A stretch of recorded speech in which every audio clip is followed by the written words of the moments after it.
درست. الان شما و خانم لیز فاطمه و آقای عارف هستید. بله شاید میتونیم شروع کنیم چون این انجام وظیفه اون کار و تکلیفی داریم دیگه. بله همینطوره. فقط حالا قبلش من یک توضیحاتی رو باید بدم که اون وقت شما زحمت ترجمه اون رو به عهده بگیرید. اعوذ بالله من الشیطان الرجیم.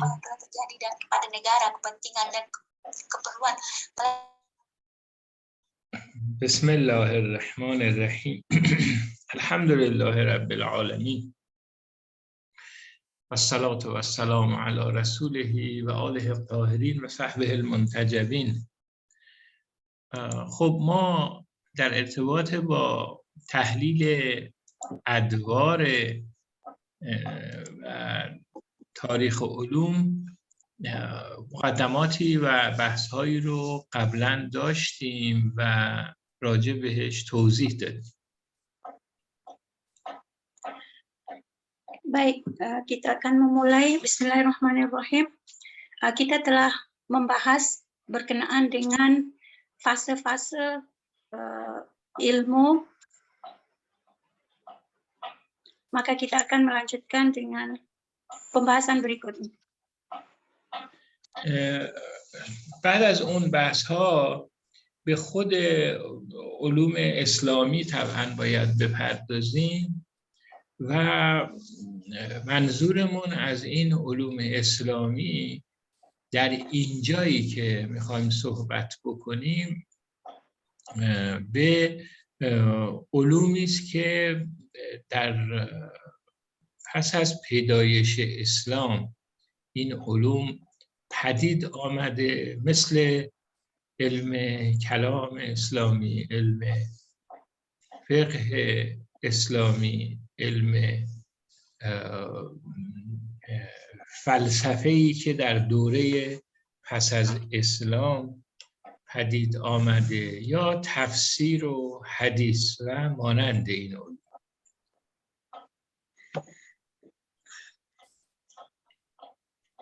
Setelah kita mempelajari fase-fase keilmuan, kita ingin fokus dengan ilmu Islam, ilmu-ilmu yang dibahas dalam setelah datangnya Islam. Yang dimaksud oleh kita ilmu itu ilmu yang dibahas setelah Islam, yaitu seperti ilmu-ilmu kalam, ilmu fikih, ilmu falsafah, kemudian ilmu tafsir, ilmu hadis. Jadi ini yang kita kategorikan sebagai ilmu Islam. یکی از این علوم طبعاً و بلکه یکی از برجسته ترین این علوم علم فقه هست که نقش خیلی زیادی در ساختن جامعه اسلامی و فرهنگ اسلامی داشته. Salah satu dari ilmu ini adalah ilmu yang disebut dengan ilmu fikih yang memiliki peran penting dalam membangun masyarakat Islam.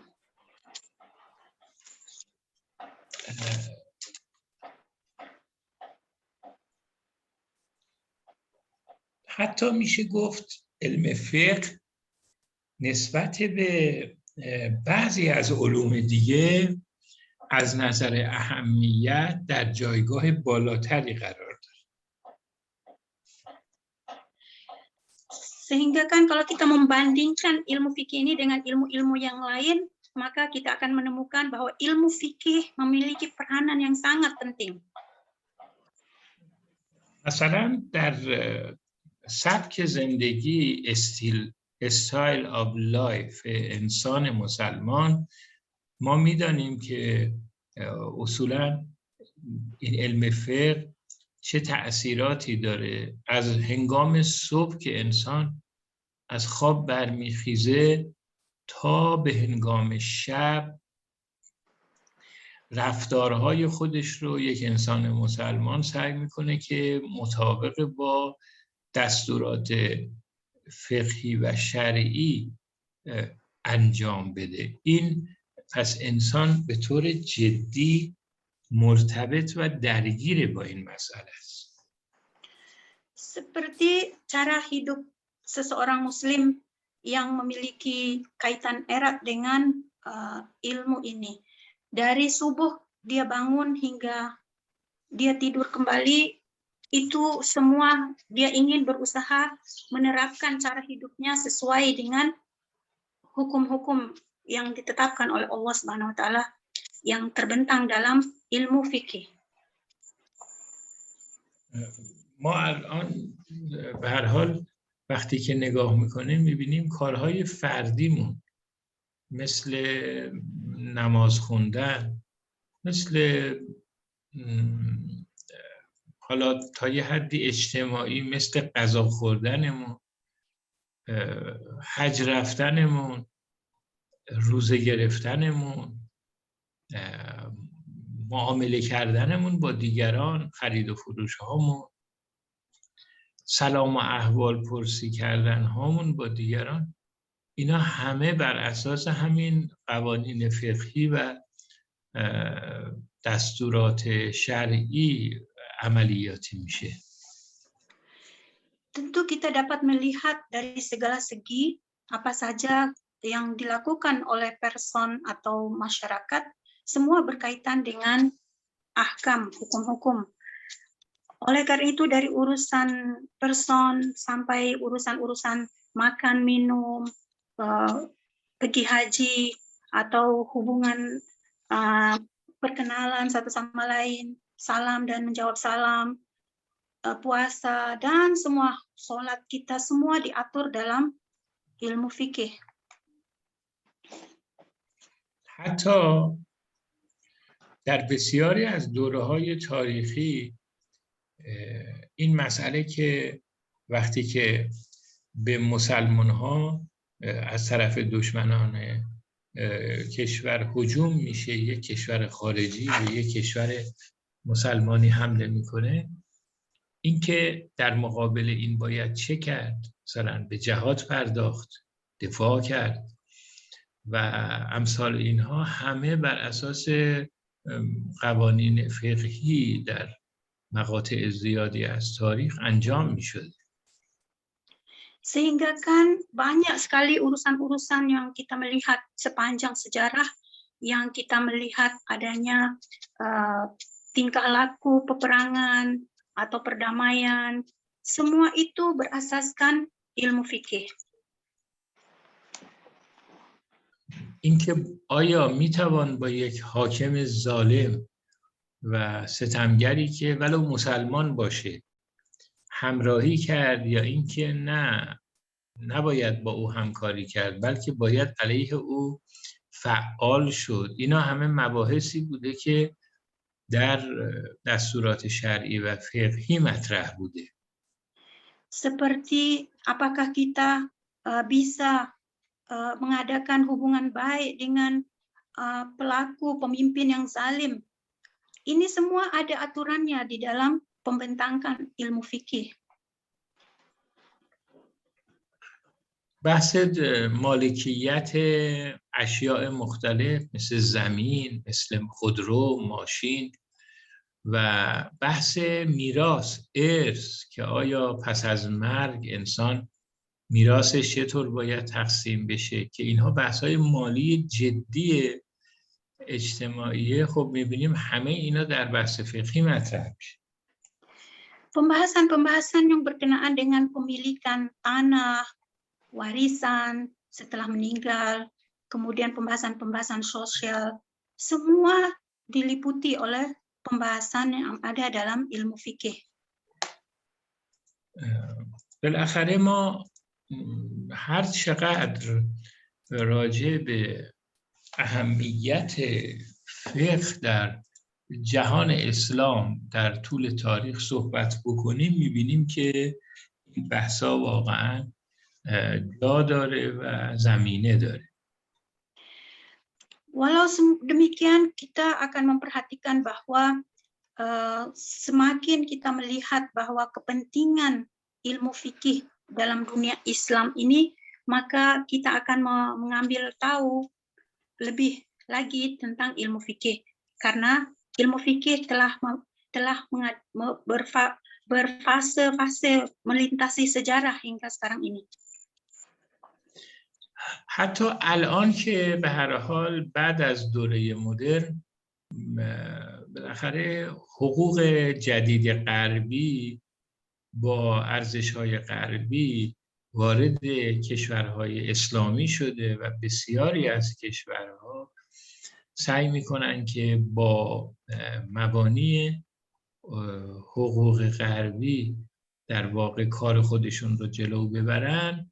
می‌بینیم که باز اون مباحث فقهی مربوط به مسلمان‌ها بیش و کم و زیاد در حقوق جدید هم از روی اصرار و ناچاری حکومت‌ها مطرح شده، چون به هر حال مردم مسلمانن و میخوان با فرهنگ دینی و مطابق قانون dini amal کنند.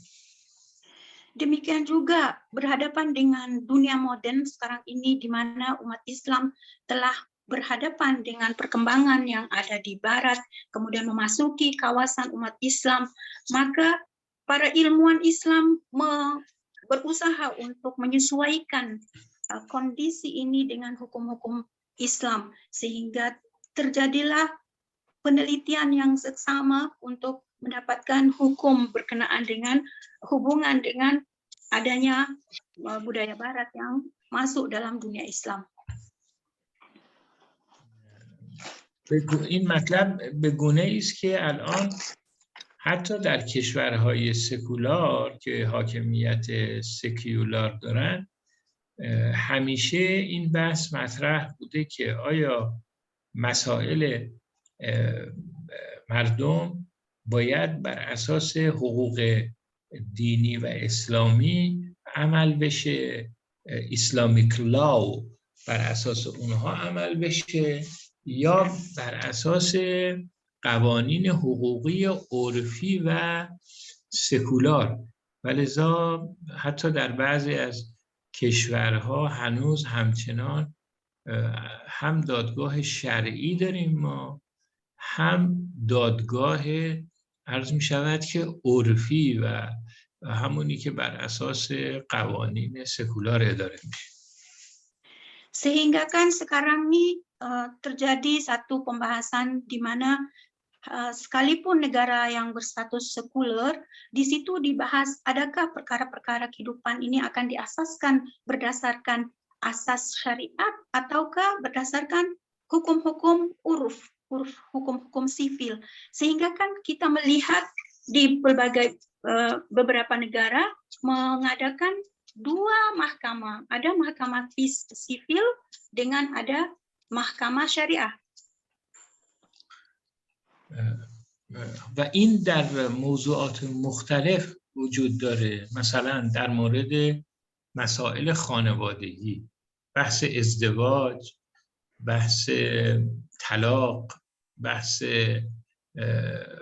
وظایف زن و شوهر، پرداخت‌های مالی که باید باشه و بسیاری چیزهای دیگه فقط در مسئله خانواده است.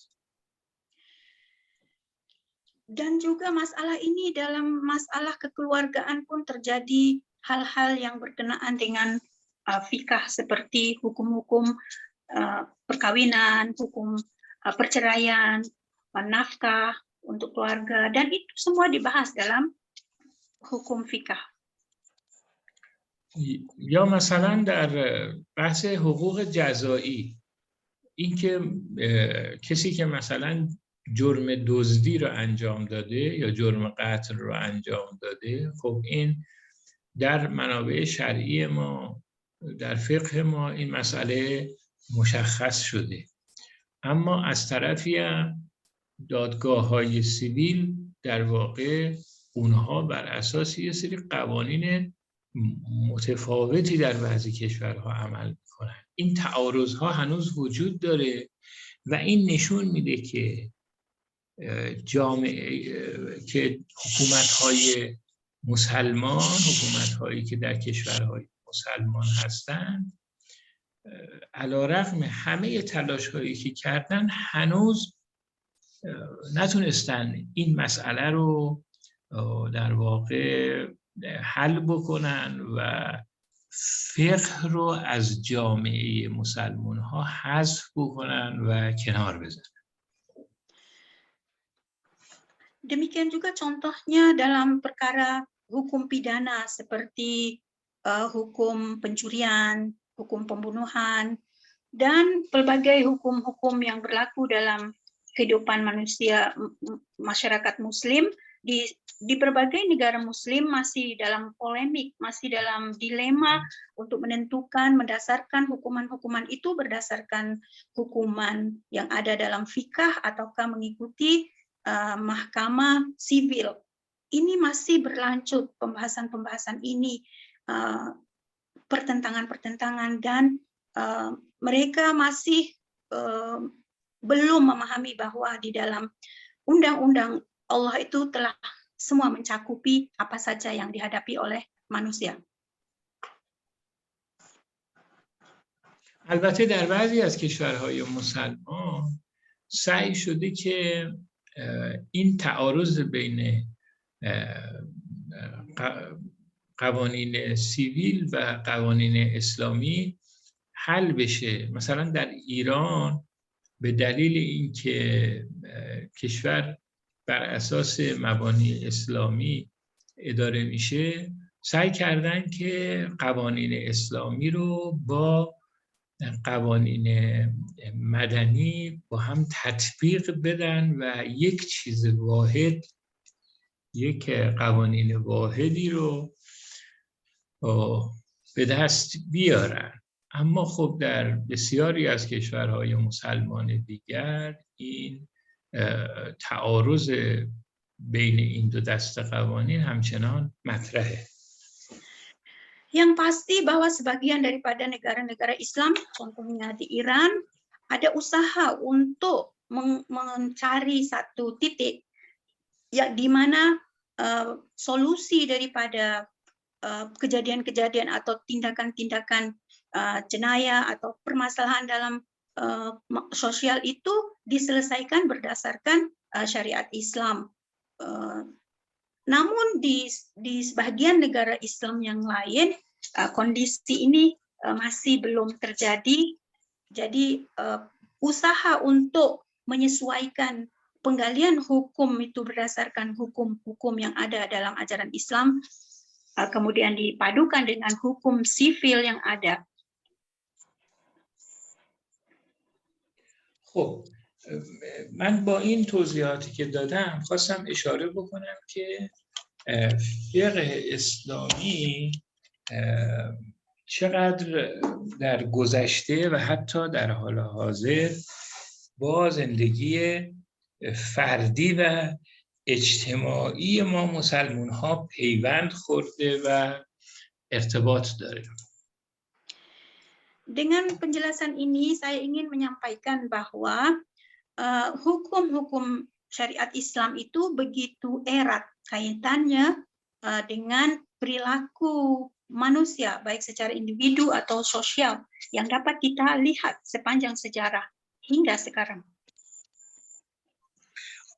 حالا سعی میکنم به شکل کوتاهی راجع به معنای فقه هم صحبت بکنم تا انشاءالله پس از اون خانوم سکا العیدروس و خانوم لیس فاطمه اون ارائه های خودشون رو در مورد موضوعی که مطرح شد مطرح کنن.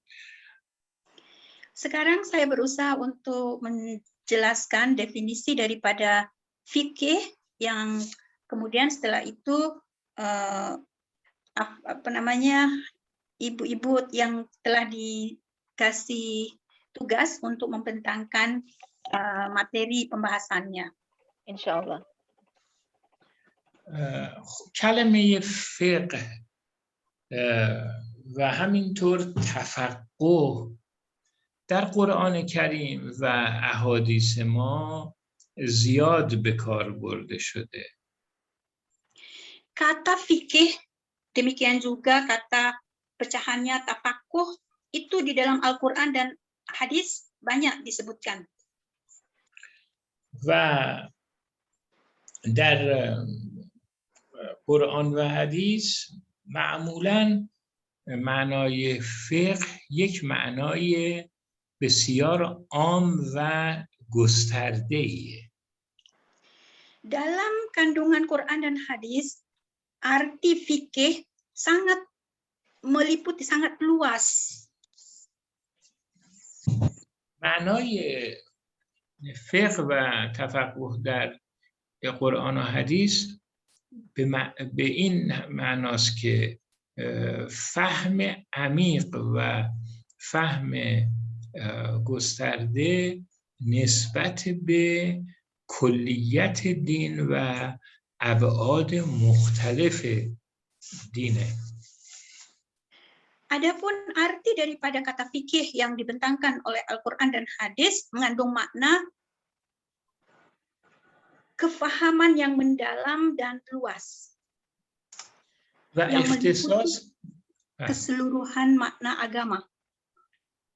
و اختصاصی به فقط دستورات شرعی نداره، شامل مسائل عقیدتی و اعتقادی دین و همینطور مسائل اخلاقی و امثال اینها هم میشه. Namun demikian juga dia juga mencakup kekhususan makna yang khusus yang berkaitan dengan individual, berkenaan dengan akidahnya dan perilakunya. مثلا در آیه شریفه قرآن کریم در سوره توبه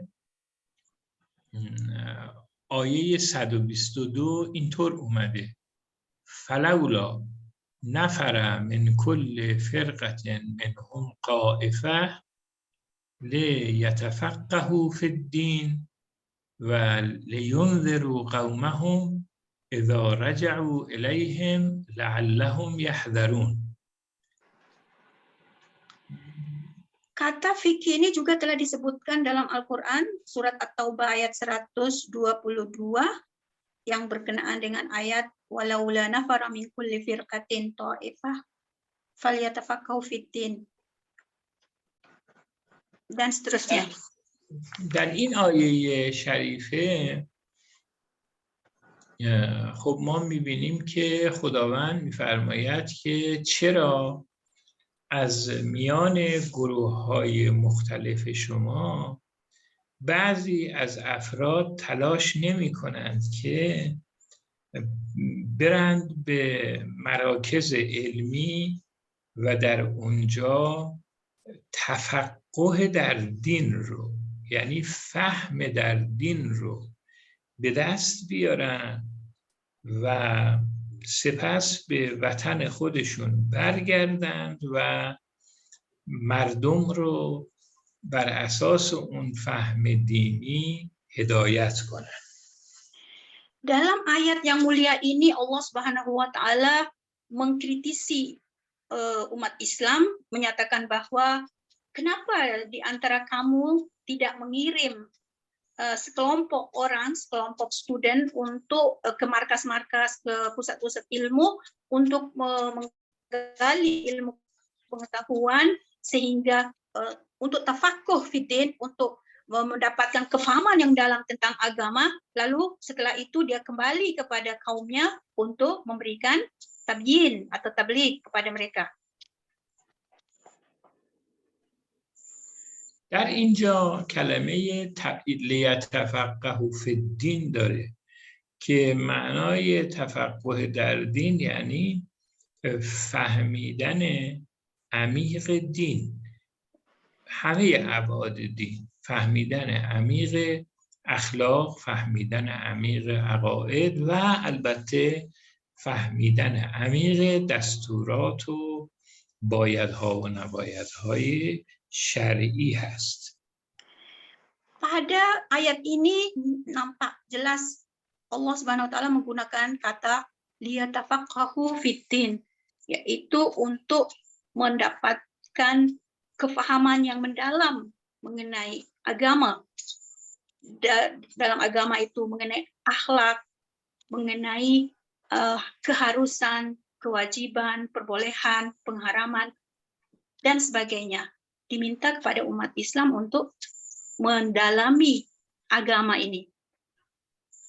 پس در اینجا کلمه تفقه و فقه به کار رفته، ولی فقط منحصر به دستورها و بایدها و نبایدها نیست، بلکه اعم از اونه. Dalam ayat ini telah menggunakan kata tafaqquh fiddin, namun tidak hanya berkaitan dengan pengharusan, pengharaman saja.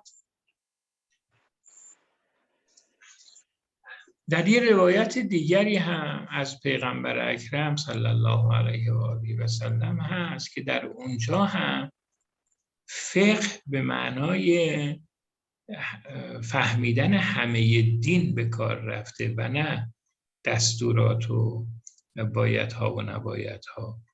اون روایت اینه: من حفظ علی امتی 40 حدیثا بعثه الله فقیها عالما.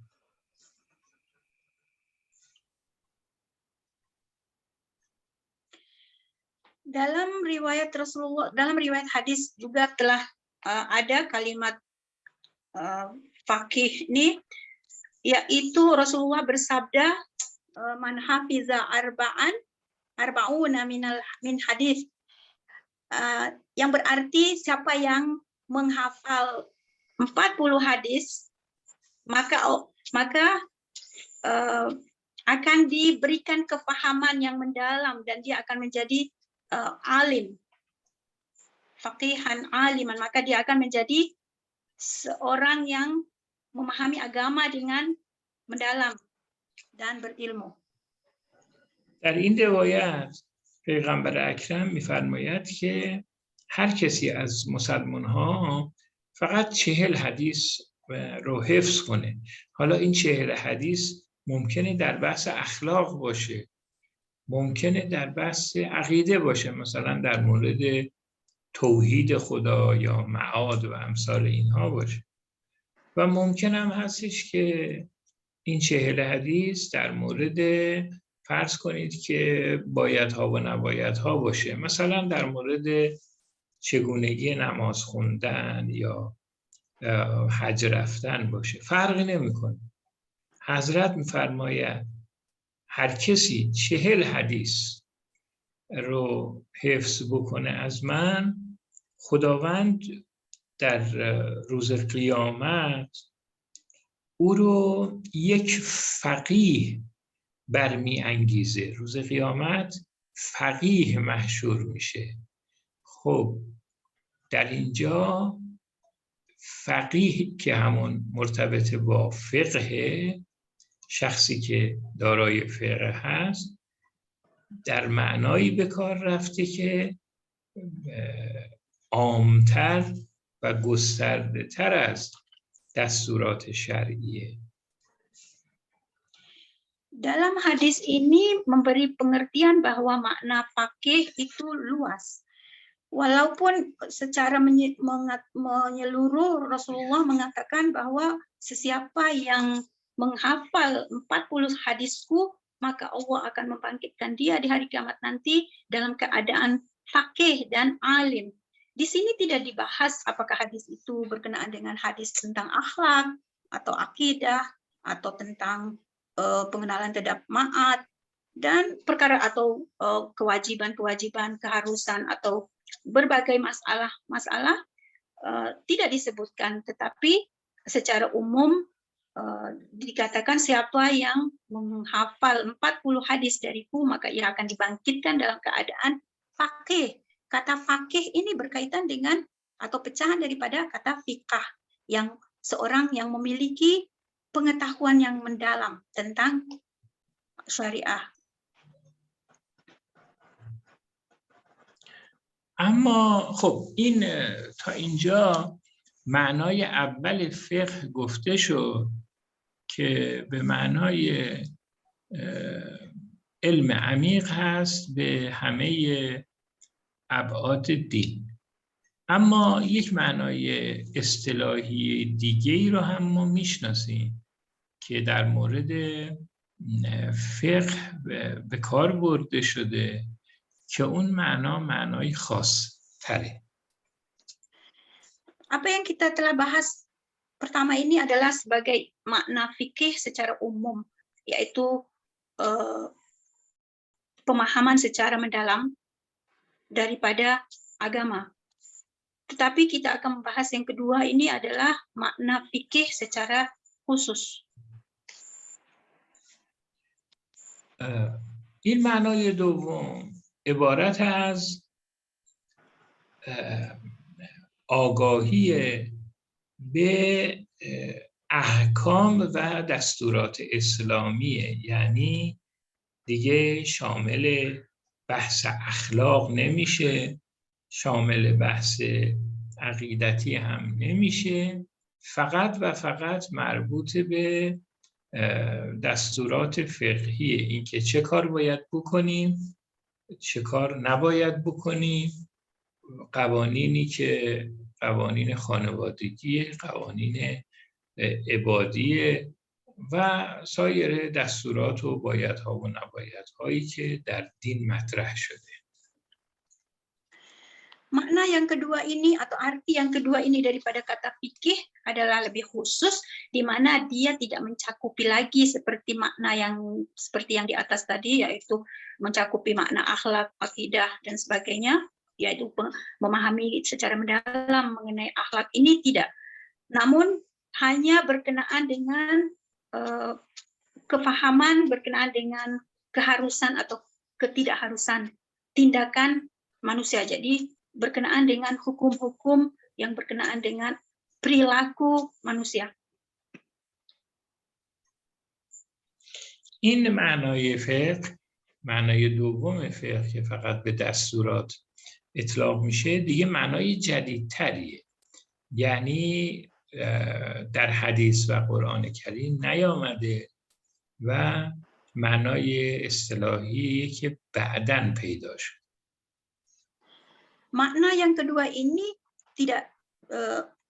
makna yang kedua ini adalah lebih baru, tidak didapati daripada hadis dan riwayat, namun dia dalam bentuk istilah setelah disusun ilmu fikih, maka tampil makna yang lebih khusus ini. الان که ما راجع به فقه میخوایم صحبت بکنیم و علم فقه صحبت بکنیم در این بحث‌های خودمون، منظورمون این معنای دومه. Sekarang berkenaan dengan apa yang kita ingin bahas dalam pelajaran kita ini, yang kita maksudkan adalah berkaitan dengan makna yang kedua. یعنی در مورد علمی میخوایم صحبت بکنیم که راجع به کارهای انسان مکلف، انسانی که خدا بهش تکلیف کرده که این کارو بکن اون کارو نکن، علمی که راجع به افعال مکلفین صحبت میکنه. Yakni memang berkenaan dengan ilmu yang membahas tentang perilaku orang yang diberi tugas. Itu yang kita ingin bahas dalam kajian kita ini. البته باید توجه داشته باشید که به این معنای دوم هم احکام فقهی ما به دو دسته تقسیم میشن.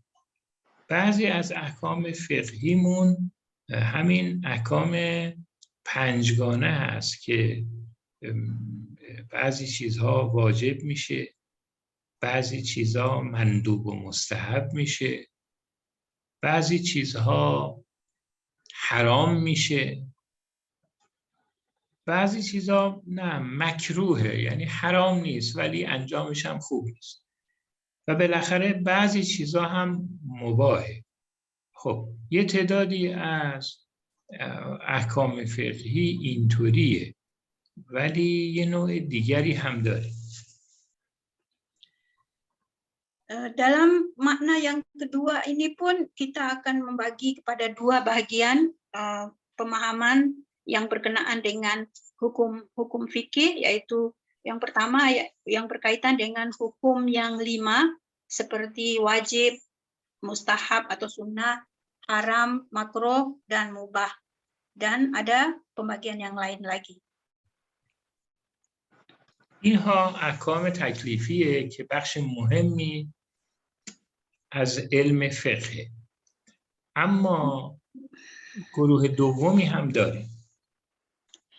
Yang kita sebutkan tadi 5 hukum tadi itu adalah disebut dengan ahkam taklifi, yang namun ada lagi ahkam berikutnya yang kedua.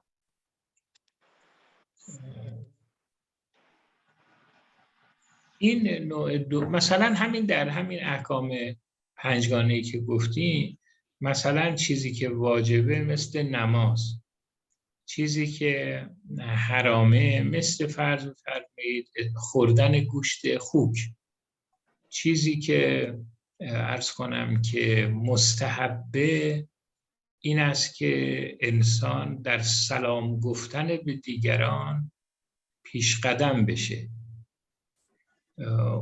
چیزی که مکروهه مثل گوشت بعضی از حیوانات، مثلا مثل گوشت بعضی از چهارپایان که در روایات اشاره شده، و بالاخره چیزی که مباحه مثلا آب خوردن نه واجبه نه حرامه، نگاه کردن به مناظر طبیعت و امثال اینها میشه مباح.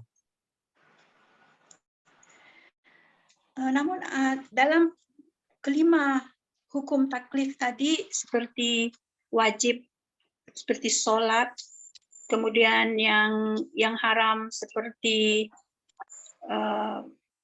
membunuh, kemudian yang mustahab seperti mendahulukan mengucapkan salam, kemudian yang makruh seperti memakan daging kuda, kemudian yang boleh-boleh saja seperti minum air, seperti melihat pemandangan alam.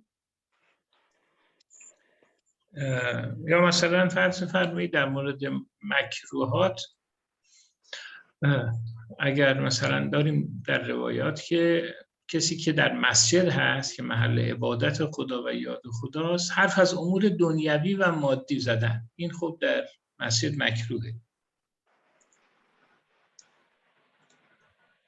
Contoh yang makruh seperti seorang yang sedang dalam melaksanakan perjalanan musafir yang diberikan hukum-hukum yang ringan, namun ada syaratnya di situ, hendaknya tidak boleh dalam keadaan tujuan duniawi. خب این یه دسته از مسائل علم فقه بود و بحث‌های علم فقه بود، اما سری دوم و گروه دوم مباحث فقهی مربوط به احکام دیگری است. مثلا فرض بفرمایید که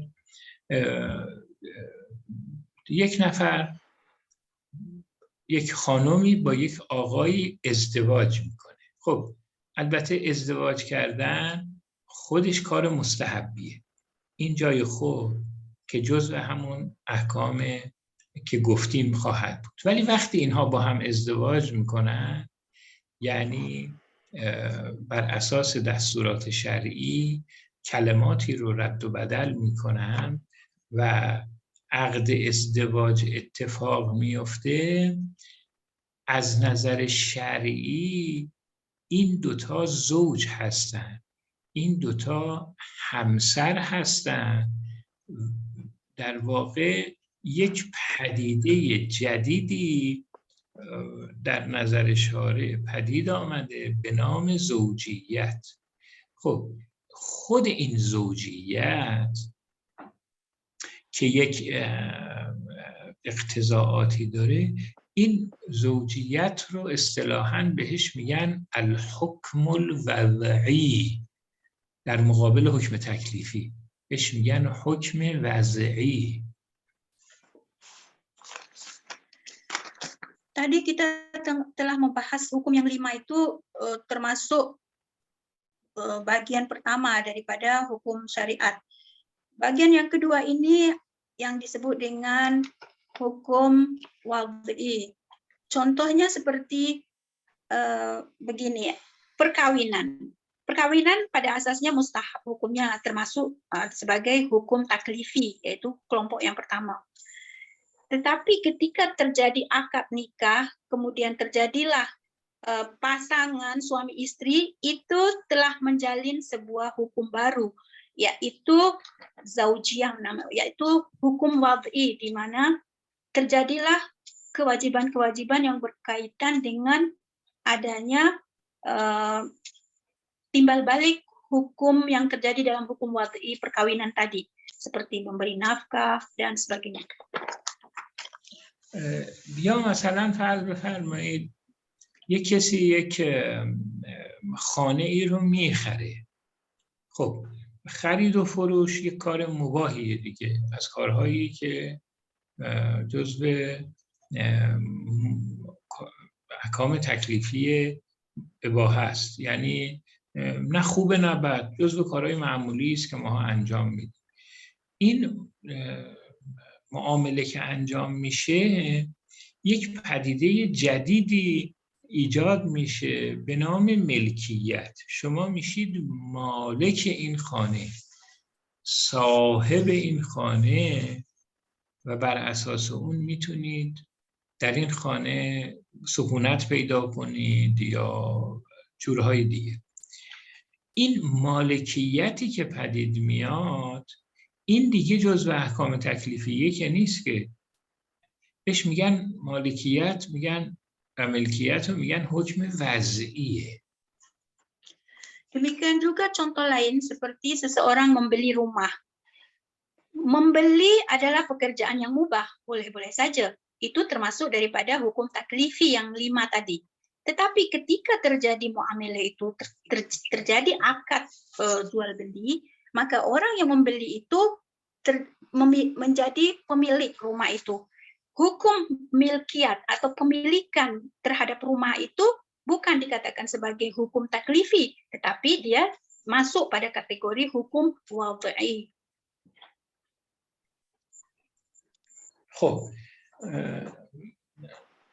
تا اینجا بنده راجع به موضوع هم اهمیت فقه صحبت کردم و هم معناهای فقه و یه تقسیم بندی خلاصه از فقه.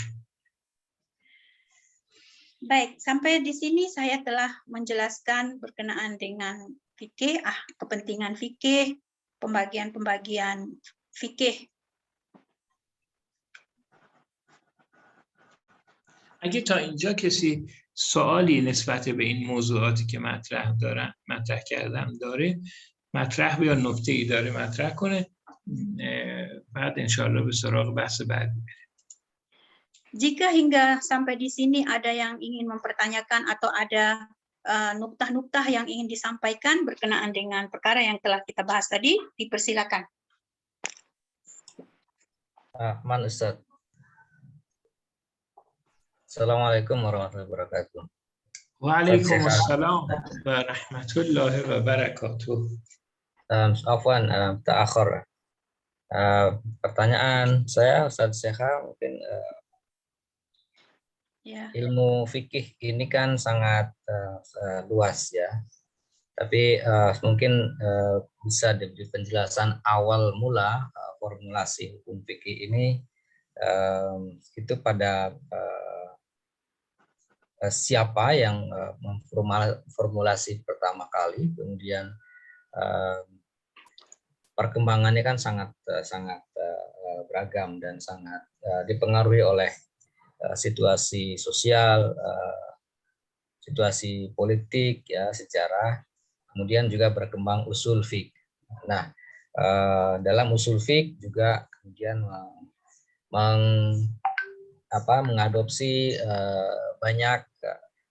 mengadopsi banyak metode, termasuk metode-metode dari Yunani, ya, dalam penentuan hukum itu. Nah, itu mungkin pertanyaan saya sedikit.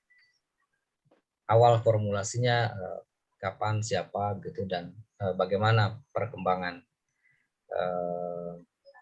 ketika kita mengadopsi hukum-hukum di luar atau hukum dari luar Islam itu. Sekarang, Ustaz. سوالی دارم درباره علم و فقه که خیلی میبینم این مباحث فقه خیلی گسترده است و میخواستم بدونم که چه کسی ساخت اولین این یا مدون علم فقه و با توجه به هم از تأثیر گذاره از یونان هم روش تنظیم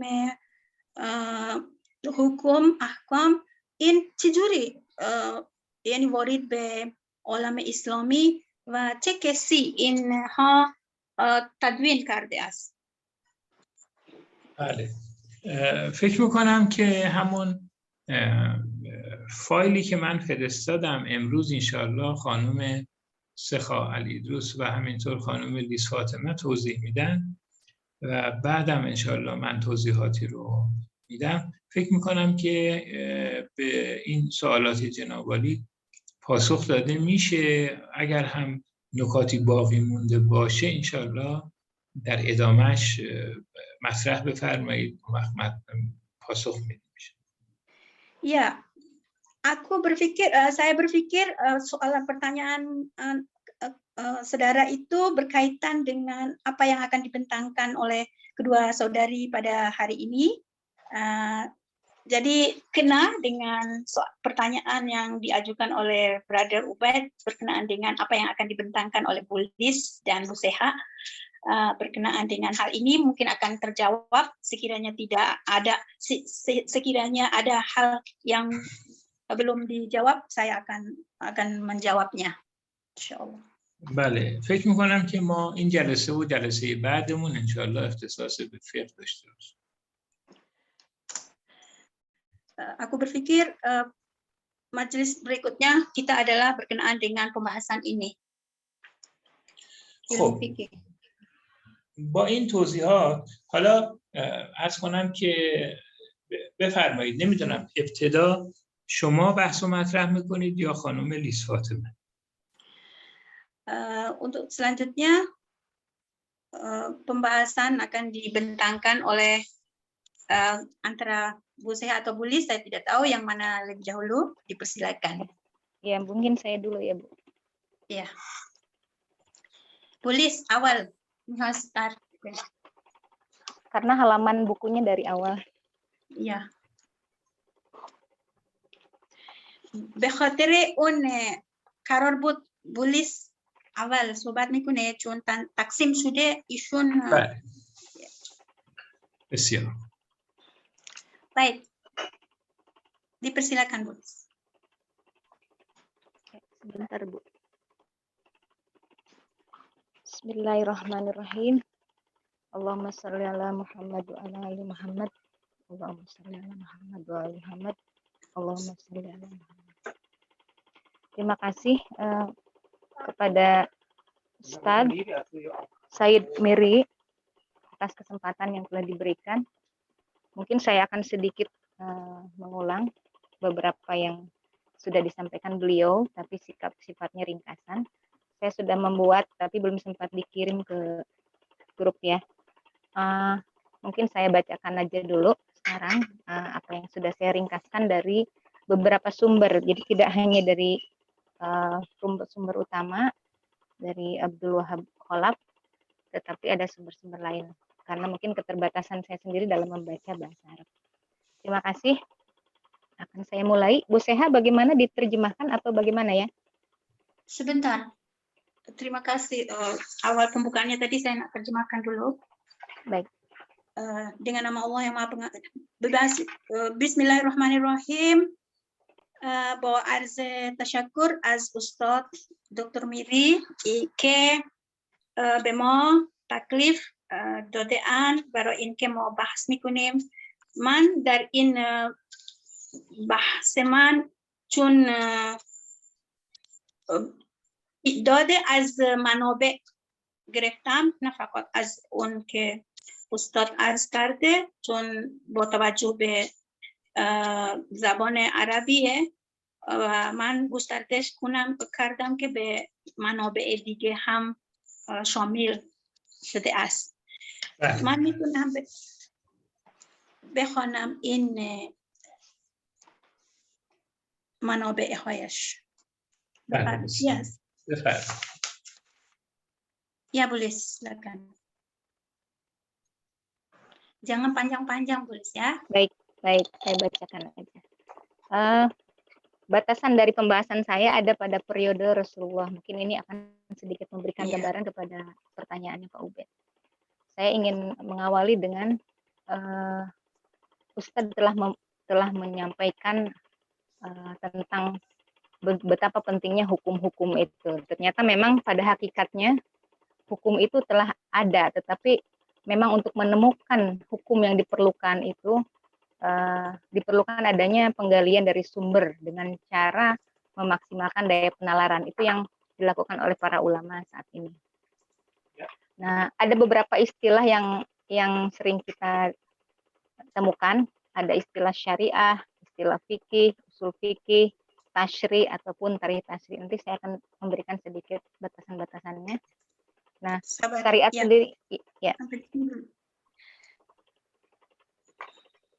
Diterjemahkan, Bu? Ya. مباحث درباره این که مباحث بحث من این است که دوره پیامبر است که استاد تقسیم کرده بود که میبینم استاد هم فرمودن خیلی مهمه این احکام و فقه. اون نیاز ما خیلی به این علم داره که مجتهدین هم نظرات اونها در این علوم وارد شده. من چند اصطلاحات مثل شریعه، تشریع، فقه اولا توضیح میدم. Oke. Hukum-hukum yang disebut tadi itu biasanya kita sebut dengan syariat yang berisi tentang sebetulnya aturan-aturan yang sudah digariskan oleh Allah yang merupakan aturan dasar dan pokok yang kemudian itulah yang menjadi pedoman bagi kebahagiaan hidup manusia. Nah, perkembangan ilmu-ilmu Islam awal itu sebetulnya diawali sejak masa Rasulullah sendiri, di mana pusaran ilmu yang berkembang itu adalah bersumber dari Al-Quran dan Sunnah atau yang kita sebut dengan hadis, yang juga melahirkan berbagai cabang ilmu seperti yang disebutkan Ustadz tadi adalah akidah, ilmu tauhid, ilmu akidah, ilmu kalam, ilmu hadis, ilmu Al-Quran, ilmu Quran dan sebagainya. Nah, situasi ini juga sebetulnya sangat didukung oleh perkembangan bahasa ya. Nanti kita akan melihat bagaimana hubungannya ilmu fikih dengan bahasa Arab ini yang tentu sangat penting dalam proses istinbat hukum ya. Yang bahasa Arab ini juga mendukung ilmu Islam sebagai medium komunikasi publik. Ya, ya, sampai bahasa Arab dulu. Baik. Berkenaan درباره این احکام شریعت که قوانینی که خداوند تعیین شده است که به عنوان اساس احکام گیری از این منبع که خود فرد اولش پیامبر هست به عنوان مدون اول احکام اسلام که از این منبع اول که القرآن و سنت که از این منبع به منابع یعنی به علوم دیگر تولید میشه که من در این مسئله هم میخواستم ارتباط فقه با علوم دیگر که من میخواستم درباره ارتباط فقه با زبان، با علم زبان، یعنی زبان عربی منظورم.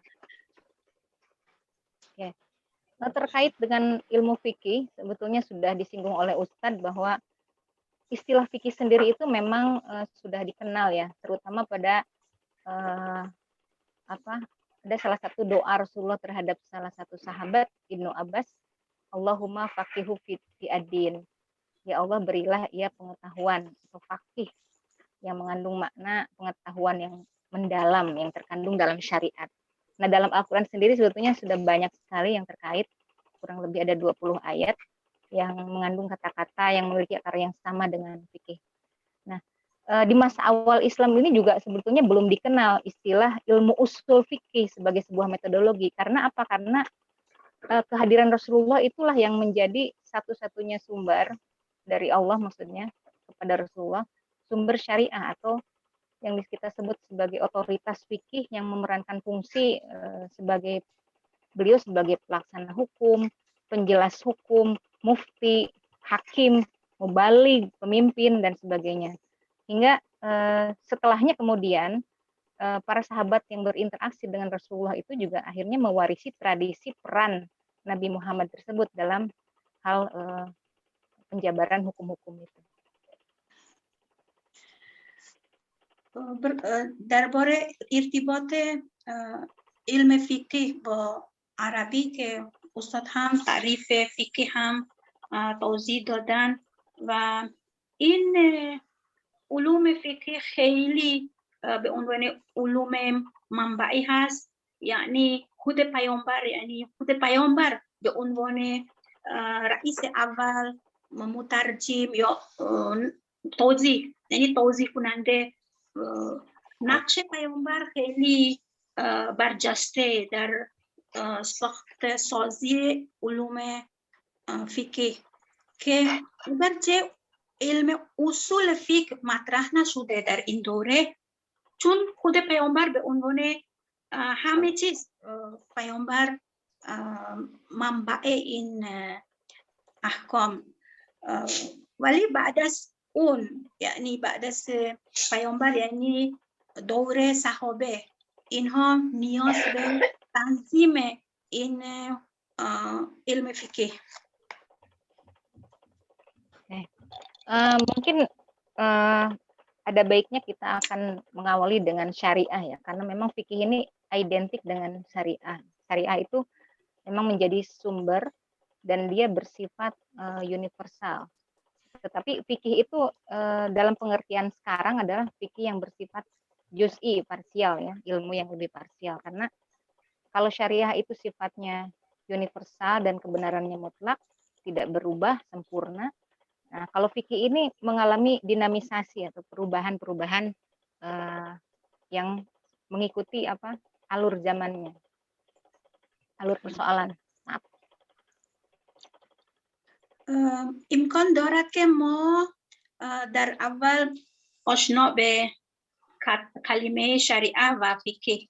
به نظر من شریعه یک کلیت میده، یعنی خیلی مقدسه چون از طرف خداوند اومده، ولی فقه این خیلی جزئی میشه، یعنی مربوط به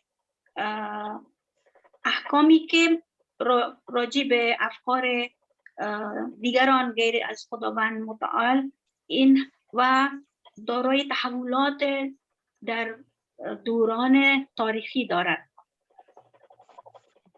Nah, apa yang dicakup oleh syariah ini itu adalah keyakinan, kemudian perbuatan maupun akhlak. Nah, syariah ini kemudian pada periode-periode awal ketika turunnya Al-Quran dan As-Sunnah itu memang betul-betul mutawatir periwayatan dan tidak dicampuri oleh pemikiran manusia. Nah, syariah ini juga dalam istilah lain disebut dengan adin atau at-thariqah al-mustaqimah. Nah, syariah memang identik dengan agama. Nah, namun syariah ini juga pada perjalanannya mengalami reduksi, ya, reduksi. Akidah itu misalnya itu termasuk dalam pengertian syariah, tetapi dalam terminologi Syekh Mahmud Saltut itu syariah diberikan penjelasan bahwa aturan-aturan diciptakan oleh Allah untuk dipedomani ya, sebagai cara untuk mengatur hubungan dengan Tuhan, manusia, alam, dan seluruh manusia. Nah, kemudian fikih ya, fikih itu hanya terbatas pada hukum-hukum praktis, gitu. Silakan. Oke, sebentar sebelum masuk fikih tentang syariat saja dulu. درباره شریعت این شریعت مقدس تر میبینیم، یعنی خود چون منبعش از خداونده و کسی دیگه وارد در این صحنه نیست و در نظر محمود سلطوت که میگه شریعت شامل عقیده هم هست که به عنوان اساس ارتباط بندگان با خدا، با خودش، با جامعه، با عالم. این شریعت یعنی معنایش وسعت داره، ولی فقه الان میگم. Kalau syariah kita ibaratkan dengan air seperti dalam terjemahan lugawi, maka proses penggalian terhadap mata air itu disebut dengan istinbat, maka hasilnya adalah fikih itu. Jadi kalau syariah itu adalah pabrik, maka produknya adalah fikih. Gitu. Baik.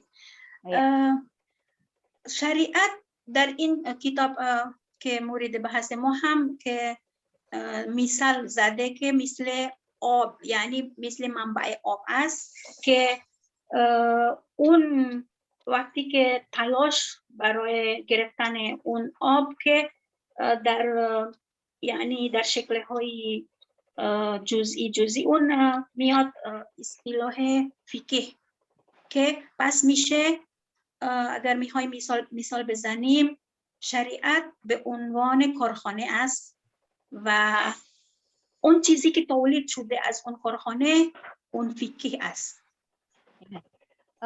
Oleh karena itu fikih menjadi sesuatu yang sangat spesifik yang berkaitan dengan hukum-hukum syara yang bersifat amaliyah yang digali atau diistinbat dari dalil-dalil yang terperinci dalam syariah. Nah, ruang lingkupnya itu hanya terbatas pada amaliyah dan dilakukan dengan ijtihad, bersifat berkembang dan berubah, kebenarannya relatif, berbeda dengan syariah tadi. Kemudian fikih inilah ilmu bagaimana memahami syariat. Dan cara-caranya yang disebut istinbat tadi itu dipelajari dalam usul fikih gitu. به خاطر اون یعنی شاملیت فقه اون خیلی کوچکتر از شریعت، یعنی با عملیات انسان کار داره که از طریق اجتهاد در آمده. و پس میتونیم بگیم اون فقه یعنی درسته بودنش هنوز یعنی اینقدر مطلق نیست مثل شریعت باشه، یعنی میتونه تغییر میشه تا در طول زمان که بیاد مورد تغییر هم دارد. Ya, baik. Dengan demikian ilmu usul fikih ini itu sepakat ya, para ilmuwan usul fikih ini sepakat bahwa pembuat hukum itu dan sumber hidup itu hanyalah Allah, dan yang menetapkan siapa-siapa pembuat hukum itu merujuk pada Al-Quran gitu ya kan. Nah, kemudian apa sebetulnya itu hukum yang tadi disebutkan oleh Ustadz? Hukum itu bisa disebut sebagai, dibatasi sebagai kitab Allah al-mutafaq bi al-mukallifin iktida. Jadi titah Allah yang berkaitan dengan perbuatan, baik berupa perintah, kemudian dan larangan gitu. Titah Allah inilah yang disebut dengan kalam nafsi yang azali. Jadi titah-titah Allah yang dalam syariah itu yang bersifat azali itu memiliki dua dalalah, ya, yang di sini disebutkan dalalah lafziyah dan dalalah ma'nawiyah. Nah, dalalah lafziyah ini berupa petunjuk lafaz dalam Al-Qur'an, dan dalalah ma'nawiyah ini itu mengambil bentuk makna yang diterjemahkan dalam sunnah mungkin. Kalau di sekarang ijma, qiyas dan sebagainya itu masuk dalam dalalah ma'nawiyah.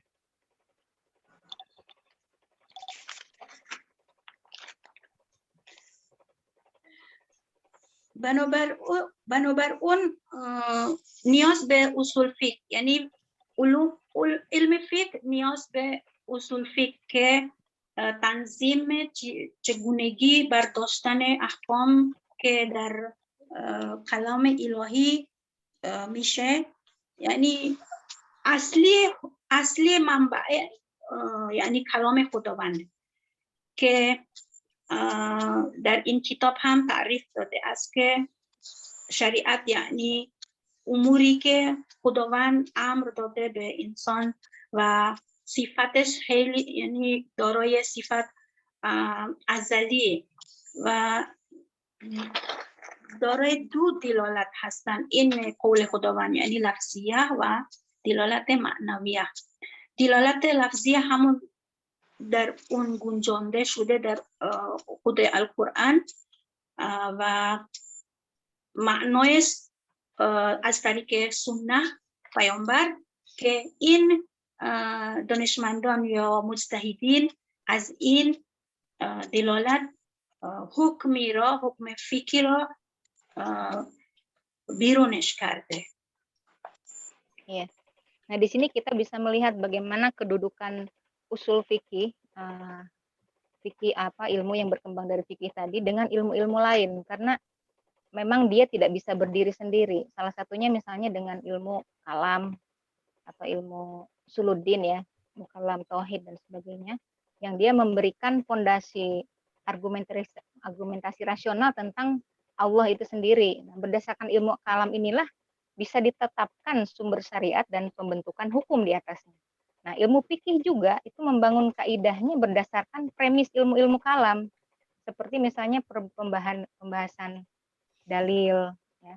Dari dalil itu maka akan terjaminlah pengetahuan yang meyakinkan gitu, yang bersifat ilmu ya, meyakinkan itu kan ilmu, ataupun bersifat zonni atau hipotesis. Maka prosedur pengetahuan dari yang kita sebut dalil dan penelitian hukum tadi itu sangat terkait dengan bagaimana menetapkan ya kan yang baik itu mana, yang buruk itu mana, dan nanti akan berkaitan dengan tindakan yang berhubungan dengan hukum taklif gitu Bu.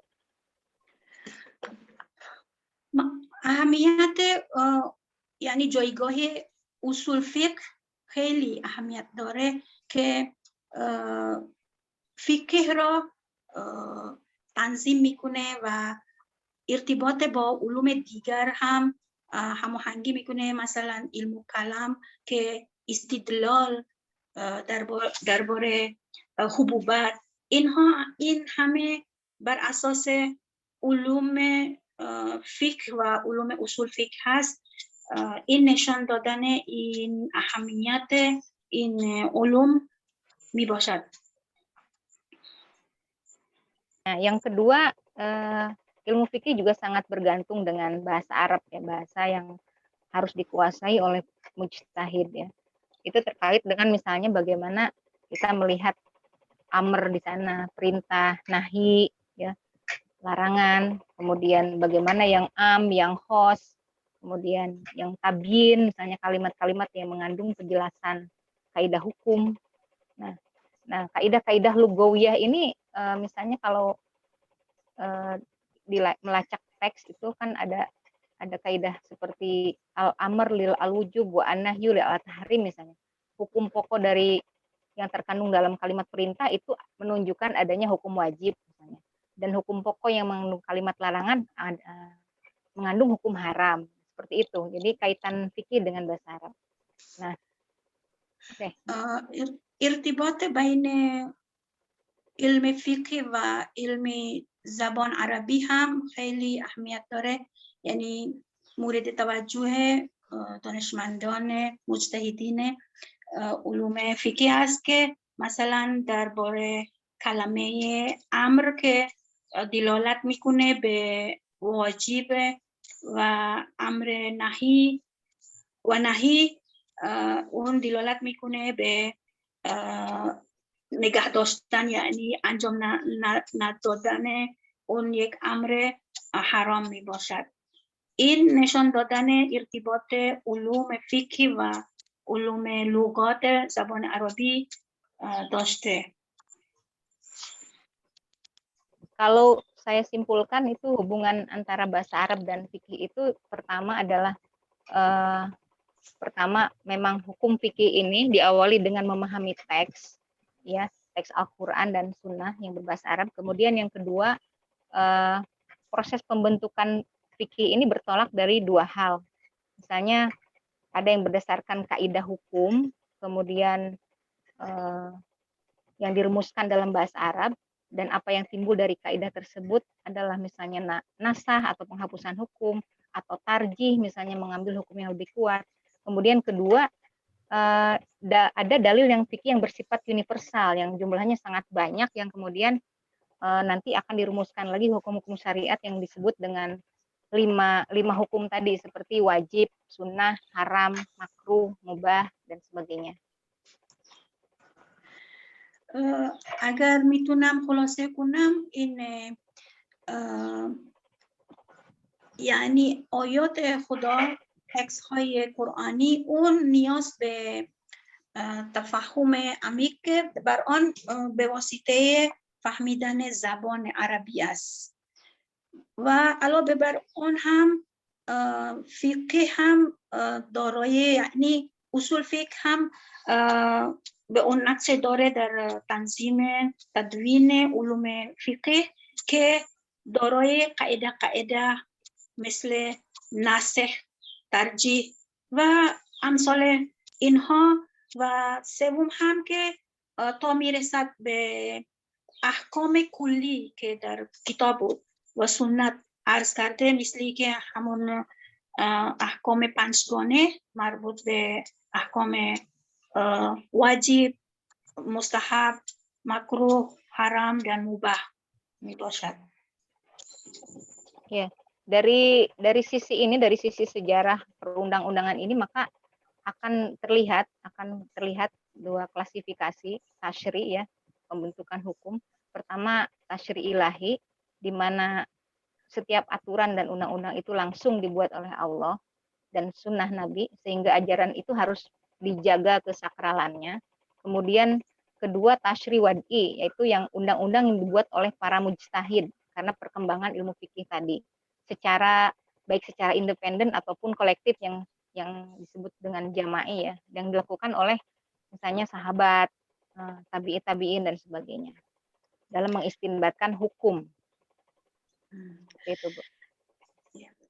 از لحاظ تاریخی این تشکیل علوم فقه که میتونیم به دو تقسیم میبندیم، یعنی یکی یعنی تشریعی الهی است، یعنی که مستقیما از طرف خداوند هست به عنوان احکام اصلیه و خود خدا تعیین کرده است، و دوم اینی که تشریع مجتهدین، یعنی از کوشش عالمان اجتهاد کرده از این منبع که چه تنهایی مثل افراد صحابه انجام داده یا به گروهی، به شکل گروهی مثل تشکیل شده مذهب در این dunia Islam.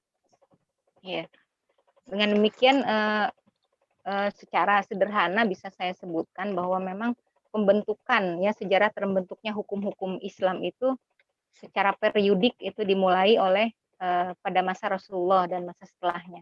Kemudian setelahnya itu kemudian dibakukan oleh para ahli sejarah dengan periodisasi, di mana pada periode tersebut bisa terlihat bagaimana hukum itu berkembang, kemudian seperti apa sih ciri-cirinya sehingga membuat hukum itu berkembang. Kemudian kita akan melihat bagaimana keadaan para fuqaha dan mujtahidnya. Misalnya dari mujtahid Irak atau Madinah, Makkah dan sebagainya itu akan menghasilkan hukum-hukum yang berbeda, pendapat-pendapat yang berbeda.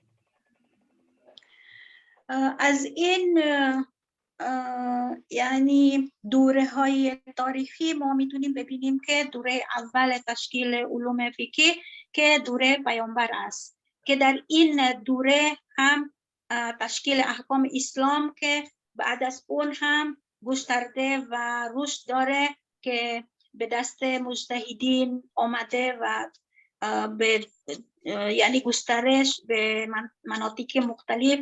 مثلا ما میبینیم میگن مجتهد عراق، مجتهد مدینه و همینطور این علم فقه گسترش پیدا شده است. Saya mencoba membagi periodisasinya itu, maksudnya sejarah perundang-undangan ini pada 1, 2, 3, 6. Pertama ada disebut dengan periode pembinaan, yakni periodenya Rasulullah selama kurang lebih 23 tahun, di mana wewenang tasyri itu ada pada Rasulullah sendiri. Dan masih belum ada dalam tanda petik ijtihad, ya masih sedikit, bukan belum ada tapi sedikit ijtihad. Kemudian kedua, periode pertumbuhan, di mana pada saat itu terjadi pengkodifikasian Al-Quran dan bertambahnya sumber hukum, yakni ijma dan qiyas. Kemudian ketiga, periode perkembangan, di mana terjadi juga setelahnya adalah kodifikasi hadis, kemudian munculnya aliran fikih, di antaranya dua aliran fikih, ahlul hadis dan ahlul ra'yu. Kemudian yang keempat, periode kematangan, lahirnya mazhab-mazhab fikih dan lahirnya ilmu fikih. Nah, ini pertanyaan dari Kang Ubed tadi, bisa dilihat di periode keempat. Kemudian periode kelima, taklid dan jumud. Jadi periode ini mulai tertutupnya pintu ijtihad dan merebaknya taklid, di mana aktivitas ulama itu hanya terbatas pada pemberian syarah saja. Nah, kemudian terakhir yang keenam itu periode kebangkitan, ya, di mana ijtihad kembali dikumandangkan. Kemudian terjadi transformasi seperti yang Ustadz tadi jelaskan, fikih ke dalam perundang-undangan, walaupun misalnya agak sulit disatukan karena perbedaan epistemologi misalnya, gitu. Bu. من با 6 دوره تقسیم سعی کردم ببینم این دوره تاریخی فقه در تشریع اسلام، یعنی در 6 دوره میتونیم عرض کنیم که دوره اولش همون پیامبر است، دوره پیامبر که در مدت 23 سال تقریبا که پیامبر خودش به عنوان رئیس این فقه هست.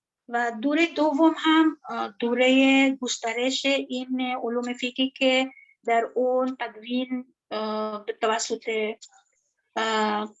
صحابه. دوره سوم هم این هم یعنی توسعه حدیث هم در این دوره به چشم میخوره. و دوره چهارم هم رشد گسترش که تدوین کتاب‌های فقهی در این دوره هست. و دوره پنجم هم دوره جمود هست، یعنی در این دوره مسلمانان گرایش به تقلید زیاد داره و عالمان فقط نقش شرح داره. و دوره ششم هم که دوره نهضت است که با توجه به مثل استاد فرمودن با ارتباط با جامعه دیگر غرب، مثلا اون موجب سعی علمای مسلمانان که دوباره نهضت در این علوم داشته باشند. Periode saat ini adalah periode modern, ya. Saya lupa memasukkan periode modern karena karena mungkin kita bisa lihat fenomenanya di Iran misalnya, yang memasukkan hukum Islam itu memang menjadi perundang-undangan dalam negara Islam, ya. Jadi hukum Islam dalam negara Islam ini terjadi pada periode saat ini modern. Oke. Oh iya.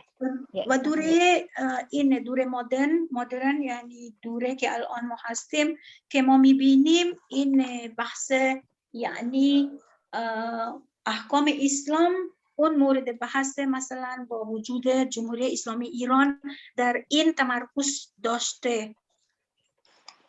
Oke. Beranjak ke saya menjelaskan satu periode saja di sini ya Bu, karena periode berikutnya Ibu yang menjelaskan. Jadi periode pertama itu disebut dengan periode pembinaan yang tadi sudah kita klasifikasi, itu adalah periode Rasulullah yang masa hidupnya kurang lebih 22 tahun 5 bulan 13 hari. Dalam masa ini hukum itu didominasi oleh wahyu. Ya. Kemudian pembentukan sunnah juga di periode ini dua-duanya wahyu dan sunnah itu menjadi satu-satunya sumber transenden dalam perkembangan syariah. Karena apa? Karena memang Nabi masih hidup dan Nabi sendiri mencontohkan metode-metode dalam memahami dan mengembangkan syariah.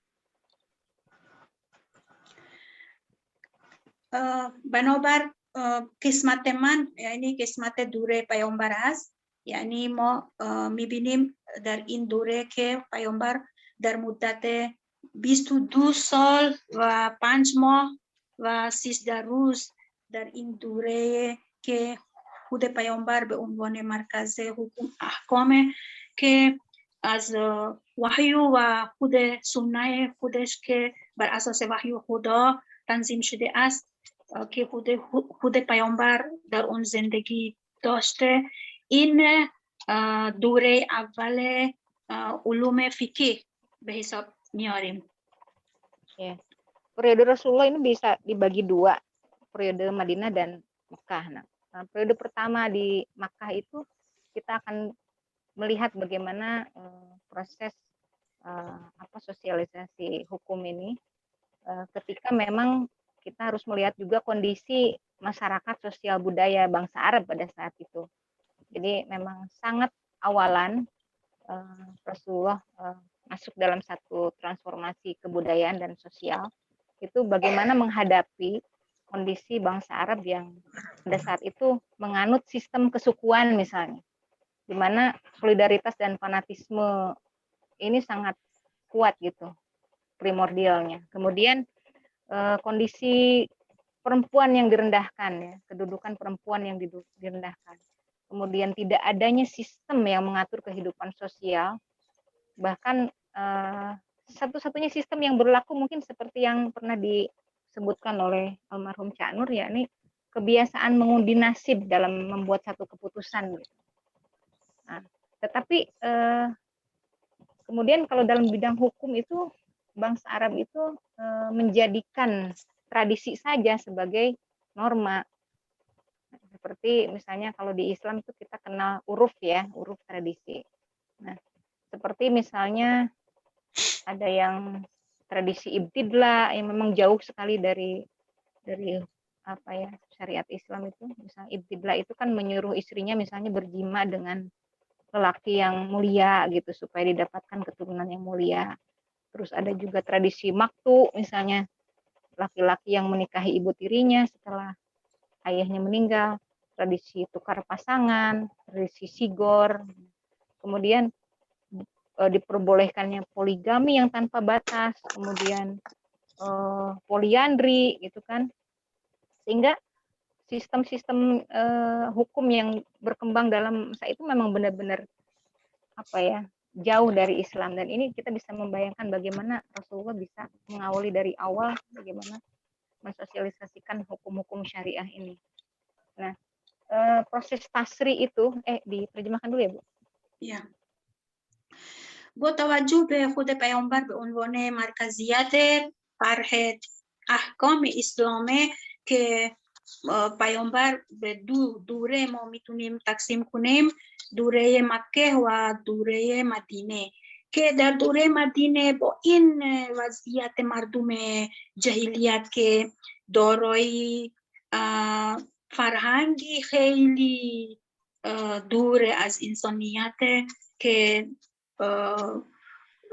وضعیت زنان با اون خیلی غمگین انگیزه و یعنی نداشتن قانونی اجتماعی سیویل بر اونها حاکم باشه، اون در اون حاکم عرف مردمه و یعنی با اون جهالتش داره که مثلا فرهنگی ابتلا در اون منتشر میشه، روش های نامطلوب به آن انسانیت باشه نداره، مثلا اون ازدواج با زنان زیاد بی حد و حدود و این پیامبر با اون جمعیت برخورد داشته با این احکام خدا در اونجا کم کم پیاده کرده و به شکل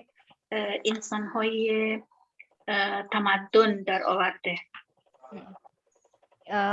Fase Mekah yang tadi saya sebutkan itu kurang lebih berlangsung sekitar 12 tahun, 5 bulan, 13 hari.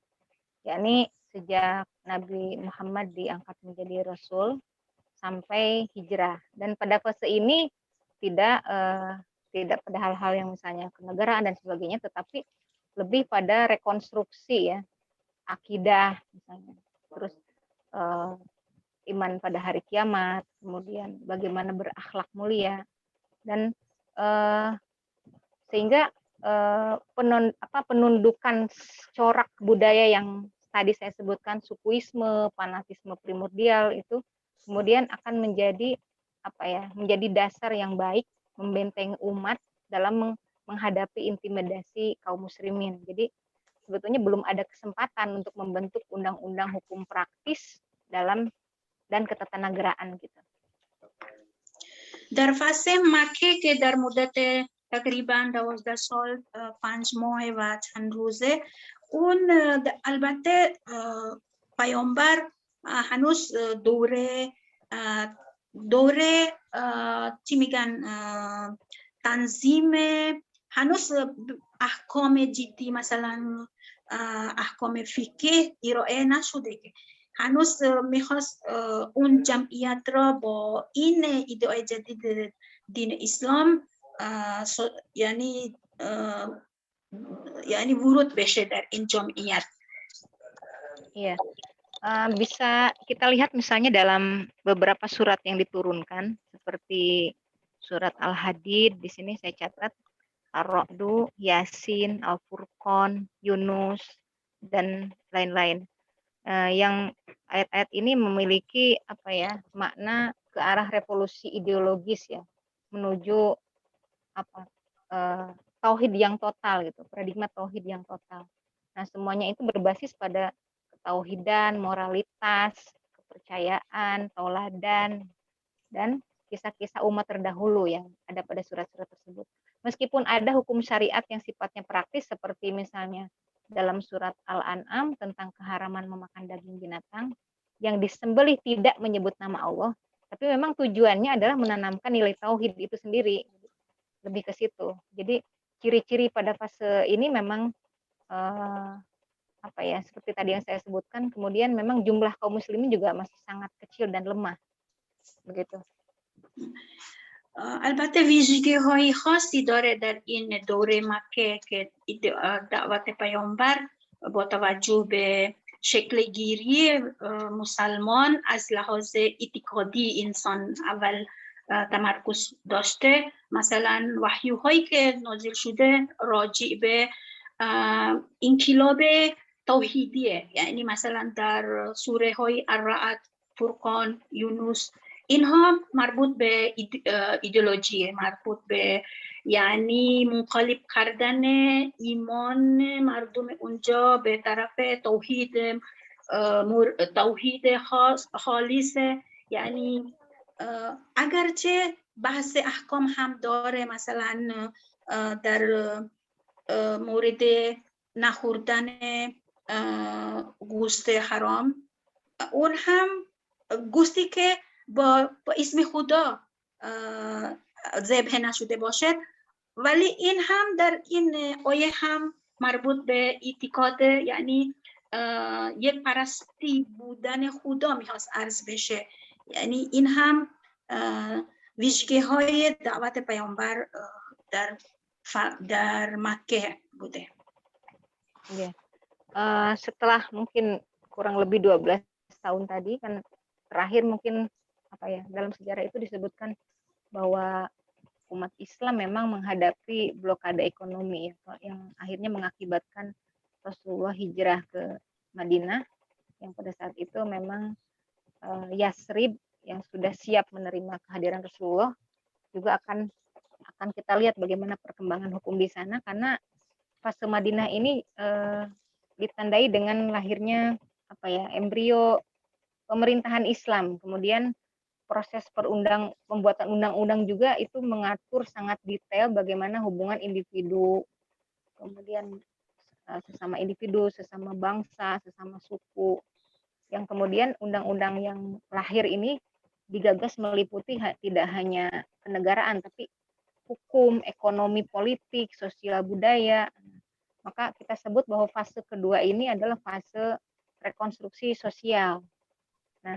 Nah, ciri fase ini itu ditandai dengan bertambahnya kaum muslimin yang banyak dan berkualitas, kemudian ada ajakan untuk mengamalkan syariat, kemudian ada aturan tentang bagaimana damai dan bagaimana perang, gitu, aturan damai dan perang.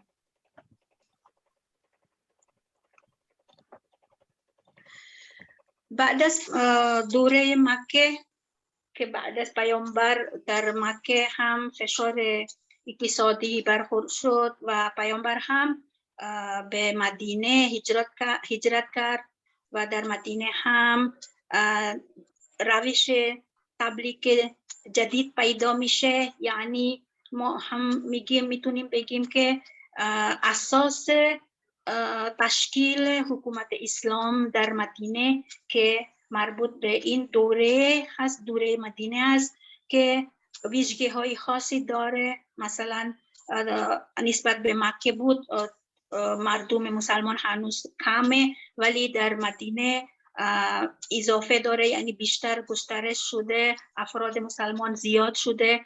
و دوم هم پیامبر هم دعوت به انجام احکام اسلام برای مردم برپا داشته و این هم مثلا احکام جنگ و صلح در اینجا هم مطرح شده و این هم احکام اسلام گسترش پیدا شد در این دوره مدینه.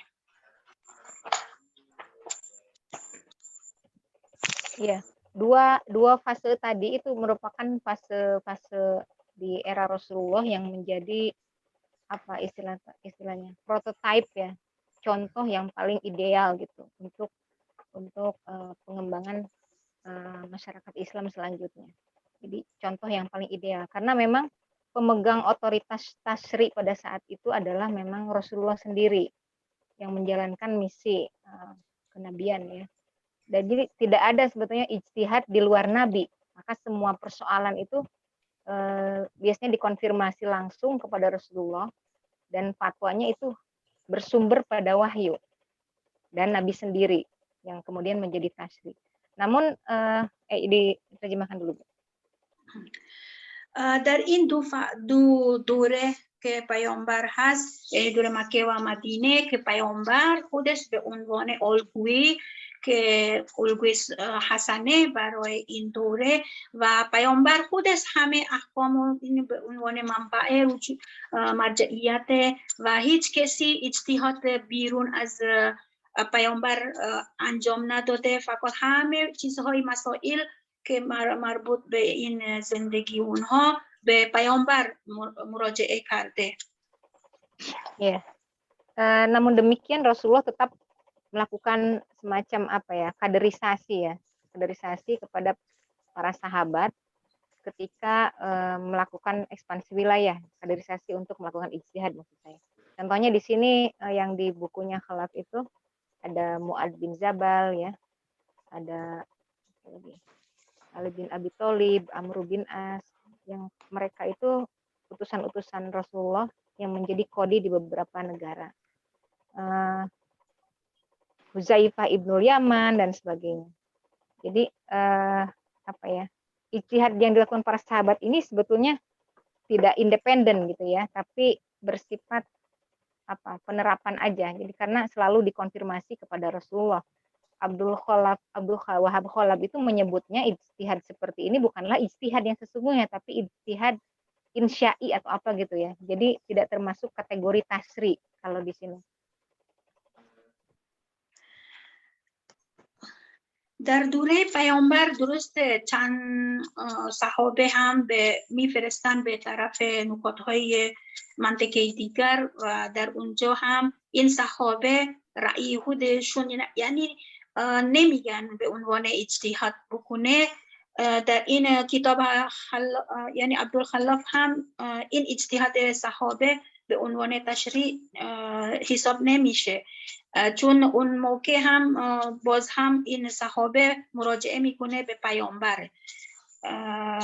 همین دوره پیامبر به عنوان مرجع یک تا مرجع بوده. Ya.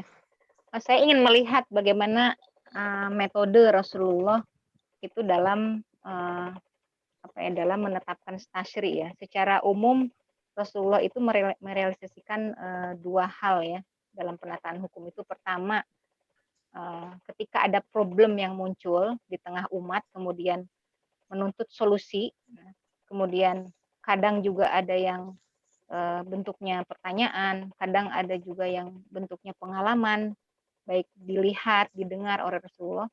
Kemudian kedua itu tidak ada sama sekali problem yang muncul, tetapi syar'i ya, Allah dan Rasul itu menganggap aturan hukum yang akan diterapkan itu memang sangat urgen dalam menciptakan kondisi apa, stabilitas sosial, spiritual masyarakat. Seperti apa contohnya? Seperti bagaimana tata cara wudhu, atau misalnya kadar dan nisab zakat, kisos, had, dan ta'zir itu masuk kategori yang kedua. Jadi pertama, adanya problem yang muncul di tengah masyarakat, kemudian akhirnya terjadi penetapan hukum. Yang kedua, memang tidak ada problem, tetapi memang dianggap urgen dalam menciptakan kondisi yang stabil tadi. در تشکیل دادن احکام ما میتونیم و زمان پیامبر ما میتونیم به دو تقسیم میکنیم، یعنی روش پیامبر برای شکل گیری احکام این که یکی این که اون موقعی که مسائل پیش میاد در اون پیامبر روش حلش اجرا میکنه. پس اون وقتی که چیزهای مشکل روبرو شد، پیامبر نقشه داره در تعیین احکامه، یعنی روش حل اون مشکل. این هم موجب تشکیل شدن این علوم فقهی میشه یا احکام میشه، احکام تشریع، یعنی تشریع در تشکیل گیری تشریع خدا در این دوره پیامبر به دو تقسیم میشه، روش اون موقعی که برخورد با مشکل و دوم خود پیامبر، یعنی از طرف خداوند یک امر یا یک چیزی تشکیل شده از طرف پیامبر بدون اینکه ایجاد شده از طرف مردم، مثل تکلیف نماز، وضو، روش وضو، روش نماز، از این نوع ها. Ya, untuk problem yang muncul di tengah-tengah umat itu biasanya Rasulullah menggunakan beberapa metode juga ya.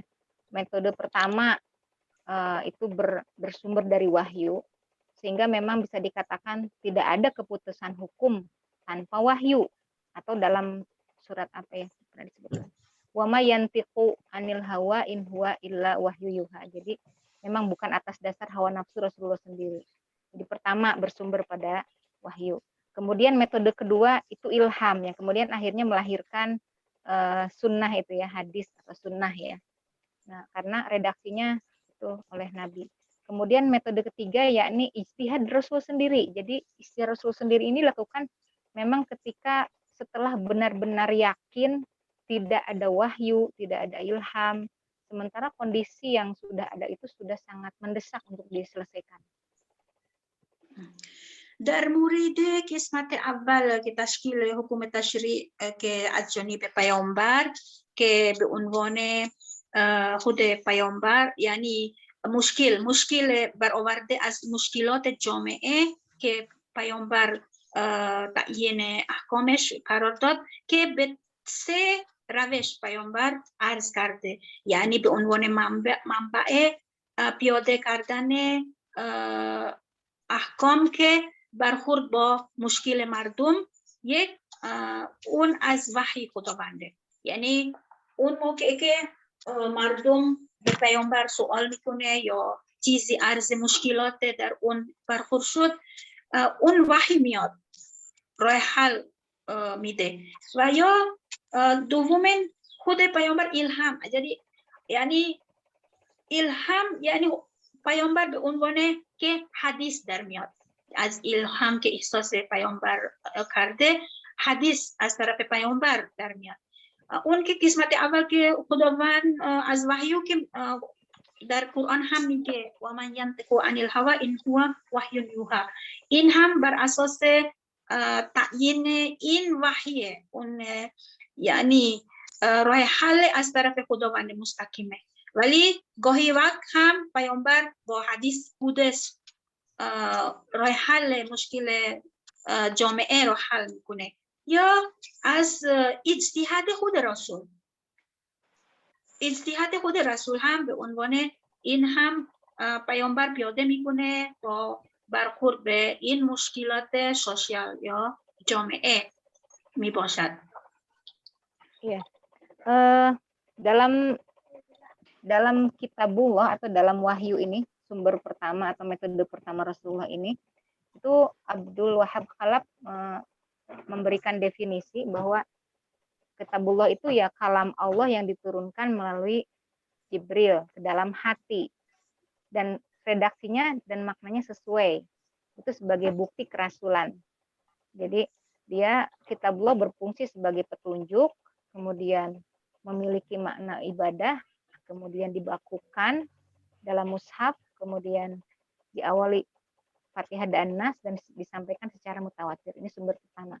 Nah, sumber pertama kitabullah ini mengandung tadi ahkam ya, hukum. Nah, hukum-hukum itu meliputi misalnya hukum tentang i'tiqodiyah, bagaimana kewajiban seorang mukallaf beriman kepada Allah, malaikat, Rasul. Kemudian hukum akhlak, kewajiban mukallaf untuk berbuat baik sebanyak-banyaknya. Kemudian hukum amaliyah.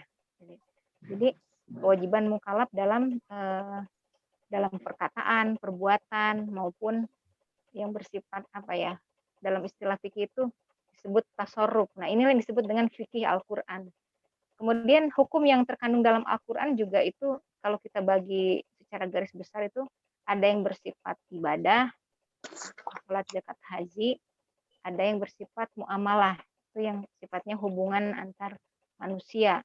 Nah, menurut Khalaf ini hukum-hukum yang diambil dari kitabullah ini itu bisa dibagi pada beberapa bagian yang tercakup dalam sekian ayat. Ya, di sini saya tulis ada 368 ayat menurut Abdul Wahab Khalaf, di mana ada hukum keluarga, hukum kebendaan, materi, ya, kemudian hukum jinayah, peradilan, kemudian dusturi, kemudian kenegaraan, ekonomi, dan sebagainya.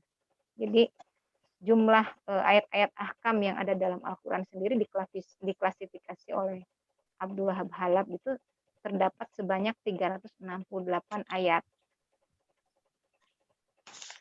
Tadi ibadah dengan muamalah, dengan satu lagi apa yang kedua tadi? Ibadah dan muamalah aja, Bu. Kalau yang pertama kan yang ada dalam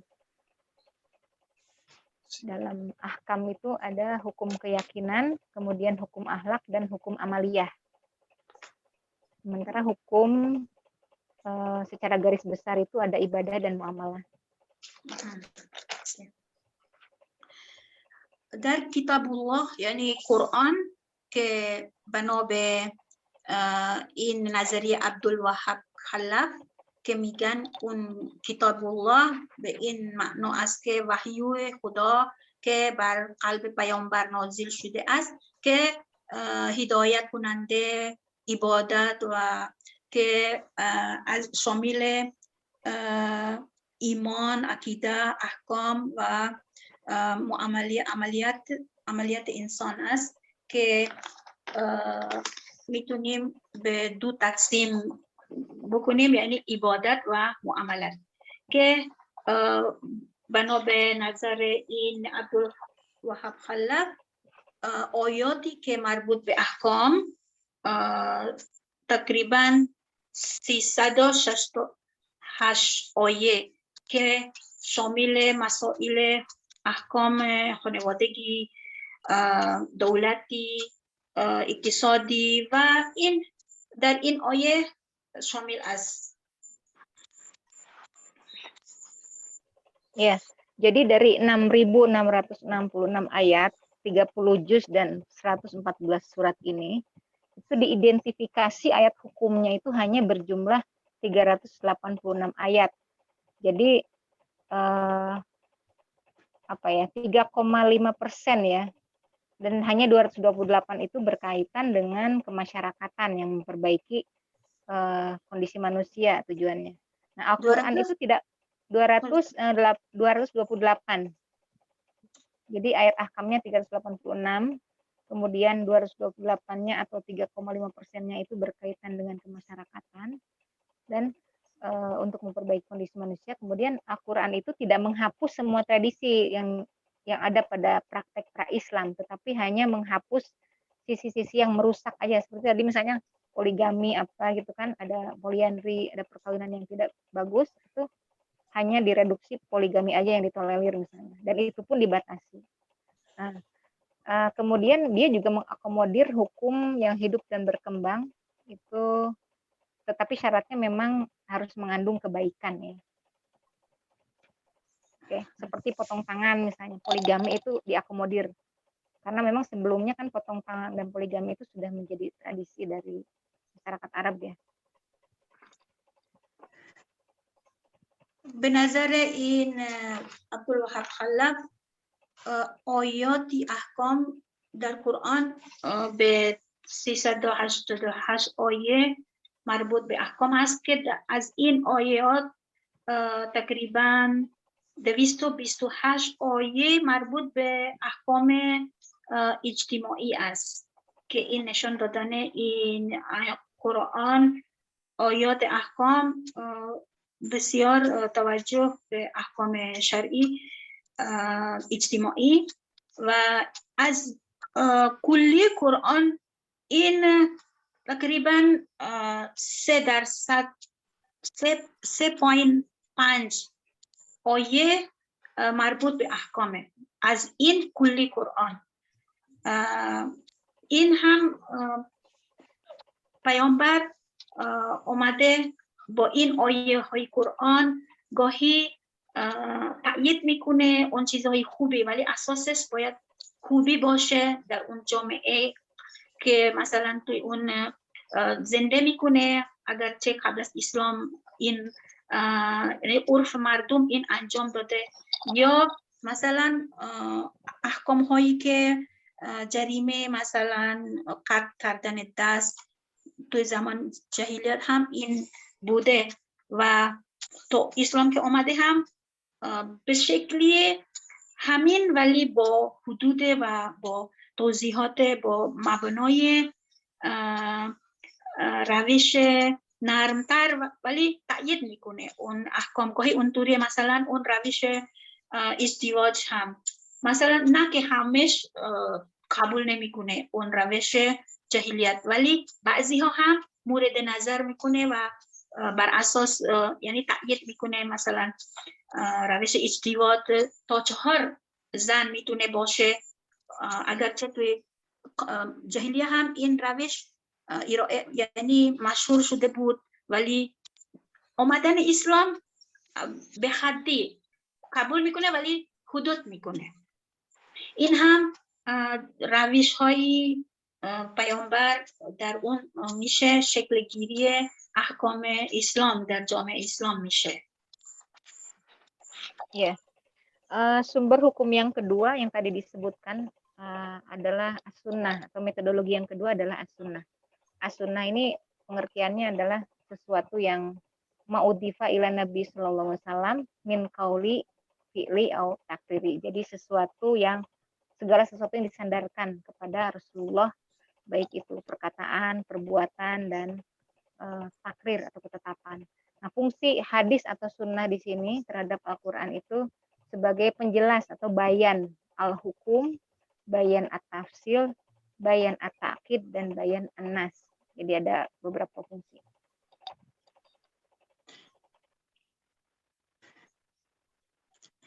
Tiga bayan tadi apa? Ya, Bu. Bayan al-hukmi, al-hukum, bayan al-hukum, penjelas hukum, bayan at-tafsil, kemudian bayan at-ta'kid, dan bayan an-nas.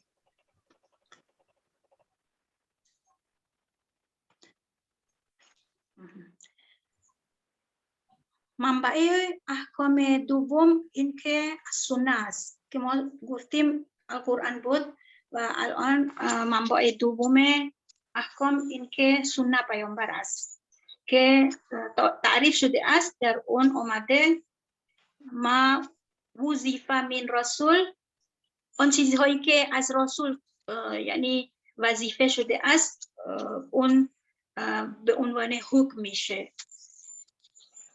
از این سنه میتونه تبیین احکام الهی میشه، احکام تشریعی الهی میشه و میتونه یعنی تفصیل کننده احکام میشه و میتونه باشه یعنی تأیید میکنه. این از سنه میتونه برمیداریم. Yes. Metodologi yang berikutnya yakni ijtihad, yang seperti tadi disebutkan bahwa ijtihad ini juga dilakukan oleh Rasulullah, yang tentu saja ini tidak keluar dari frame atau kerangka sunnah Nabi sendiri ya. Nah, menurut Abdul Khalaf itu ijtihad Nabi ini memiliki dua bentuk. Pertama, metode kias atau yang sering disebut dengan analogi, ya, dari hukum baru itu dari hukum lama, apa gimana ya, kasus hukum baru dengan hukum lama gitu ya, yang memiliki ketetapan hukum. Kemudian metode kedua itu adalah maslahah, jadi pertimbangan kemaslahatan ya dalam menetapkan hukum. روش سوم از نظر این عبدالوهاب خلاف یعنی روش اجتهاد است که میگوید از اجتهاد یعنی رسول هم البته اجتهاد کرده بود و این اجتهاد عالمان مجتهد که تلاش کرده یعنی از منبع قرآن و سنت احکام را بگیری کرد و با این روش این اجتهاد به یعنی روش قیاسی و یا با از احکام قبلی با احکام جدید یعنی مقایسه میکنه و همینطور این به شکل اجتهادی در آمده این احکام fikih. Ya, jadi perlu diberikan catatan bahwa ijtihad di sini ya, ijtihad Nabi di sini itu sebetulnya bisa dikatakan sesuai lah dengan fitrah kenabian. Jadi dia tidak membutuhkan konsep, metode, kaidah, atau aturan-aturan baku yang seperti ulama lakukan. Seperti itu, Ibu. یک یادداشتی اینجا باید داشته باشه که فرق میکنه اجتهاد پیامبر با اجتهاد علماء که معمولی که پیامبر البته اجتهاد میکنه با خود پیامبر به عنوان فرمولش یعنی بدون فرمول مثل که عالمان امروز استفاده میکنه اجتهاد پیامبر فرق میکنه با اجتهاد که مورد نظر ما از مجتهدین که از گروه انسان عادی. Jadi ijtihad Nabi ini itu biasanya kalau para ulama itu sepakat bahwa ijtihad yang dilakukan oleh Nabi itu konteksnya sangat duniawi dan berkaitan dengan sesuatu yang menjaga stabilitas sosial yang dibolehkan. Sedangkan kebolehan ijtihad itu dalam bersikap dalam hukum syariat itu sebetulnya masih diperdebatkan karena ada teks tadi ya, wa ma yantiqu anil hawa in huwa illa wahyuha. Jadi semuanya tidak keluar dari wahyu. Nah, jadi ini masih diperdebatkan. در مورد اجتهاد پیامبر اون هنوز مورد یعنی رد و بدل هنوز تایید یعنی چون ما میگیم اجتهاد نبی مثل که معنا نداره که چون ما میگیم این پیامبر اگر حرف بزنه اون از وحیه مگه نگفتیم این آیه و ما ینطق عن الهوی ان هو وحی یوحی پس این معنای اجتهاد پیامبر هم هنوز در بین علما یعنی اختلاف نظر دارد. Oke, mungkin kita bisa lihat contoh-contoh ijtihad Nabi itu misalnya dalam strategi berperang ya, kemudian apalagi sih dalam transaksi jual beli ya kan, dalam menetapkan hukum halal haram, sengketa dan sebagainya, pembagian rampasan perang itu banyak ya ada ijtihad dari Rasulullah. ما میتونیم ببینیم اون که میگیم اجتهاد پیامبر در مورد مثلا هنگام یعنی جنگی در مورد یعنی معاملات خرید فروش این که ما میتونیم ببینیم در امور دنیاوی میتونیم بگیم. بله. خب ببخشید خیلی متشکر، خیلی ممنون. ما الان به ساعت 10 1 دقیقه باقی مونده. خانم لیس فاطمه زحمت کشیدن و مطالب رو مطرح کردن، خانم سکا ایدروس ترجمه کردن، خیلی تشکر میکنم. منتها چون زمان ما گذشته انشاءالله ادامه بحث ایشون که خلاصه تر باشه انشاءالله و همینطور صحبت‌های خانم لیس فاطمه و توضیحاتی که من بعدش خواهم داد میذاریم انشاءالله برای جلسه بعد. Insyaallah. به خاطر karena waktu sudah melintasi zaman yang untuk kita perlukan, penjelasan Bu Lis, terima kasih kepada Bu Lis dan insyaallah pada pertemuan yang akan datang Bu Lis akan melanjutkannya dari pembahasan yang yang masih ada. insyaallah pada pertemuan insyaallah Ustaz. insyaallah. خیلی ممنون استاد. خیلی متشکرم. جزاکم الله خیرا. خدا نگهدار همه. السلام علیکم و رحمت الله و برکاته. Waalaikumsalam warahmatullahi wabarakatuh. Bu Seha, terima kasih Bu Seha. Sama-sama Bu Lis, terima kasih. Habis waktunya untuk Bu Lis. Saya pengen ke toilet dari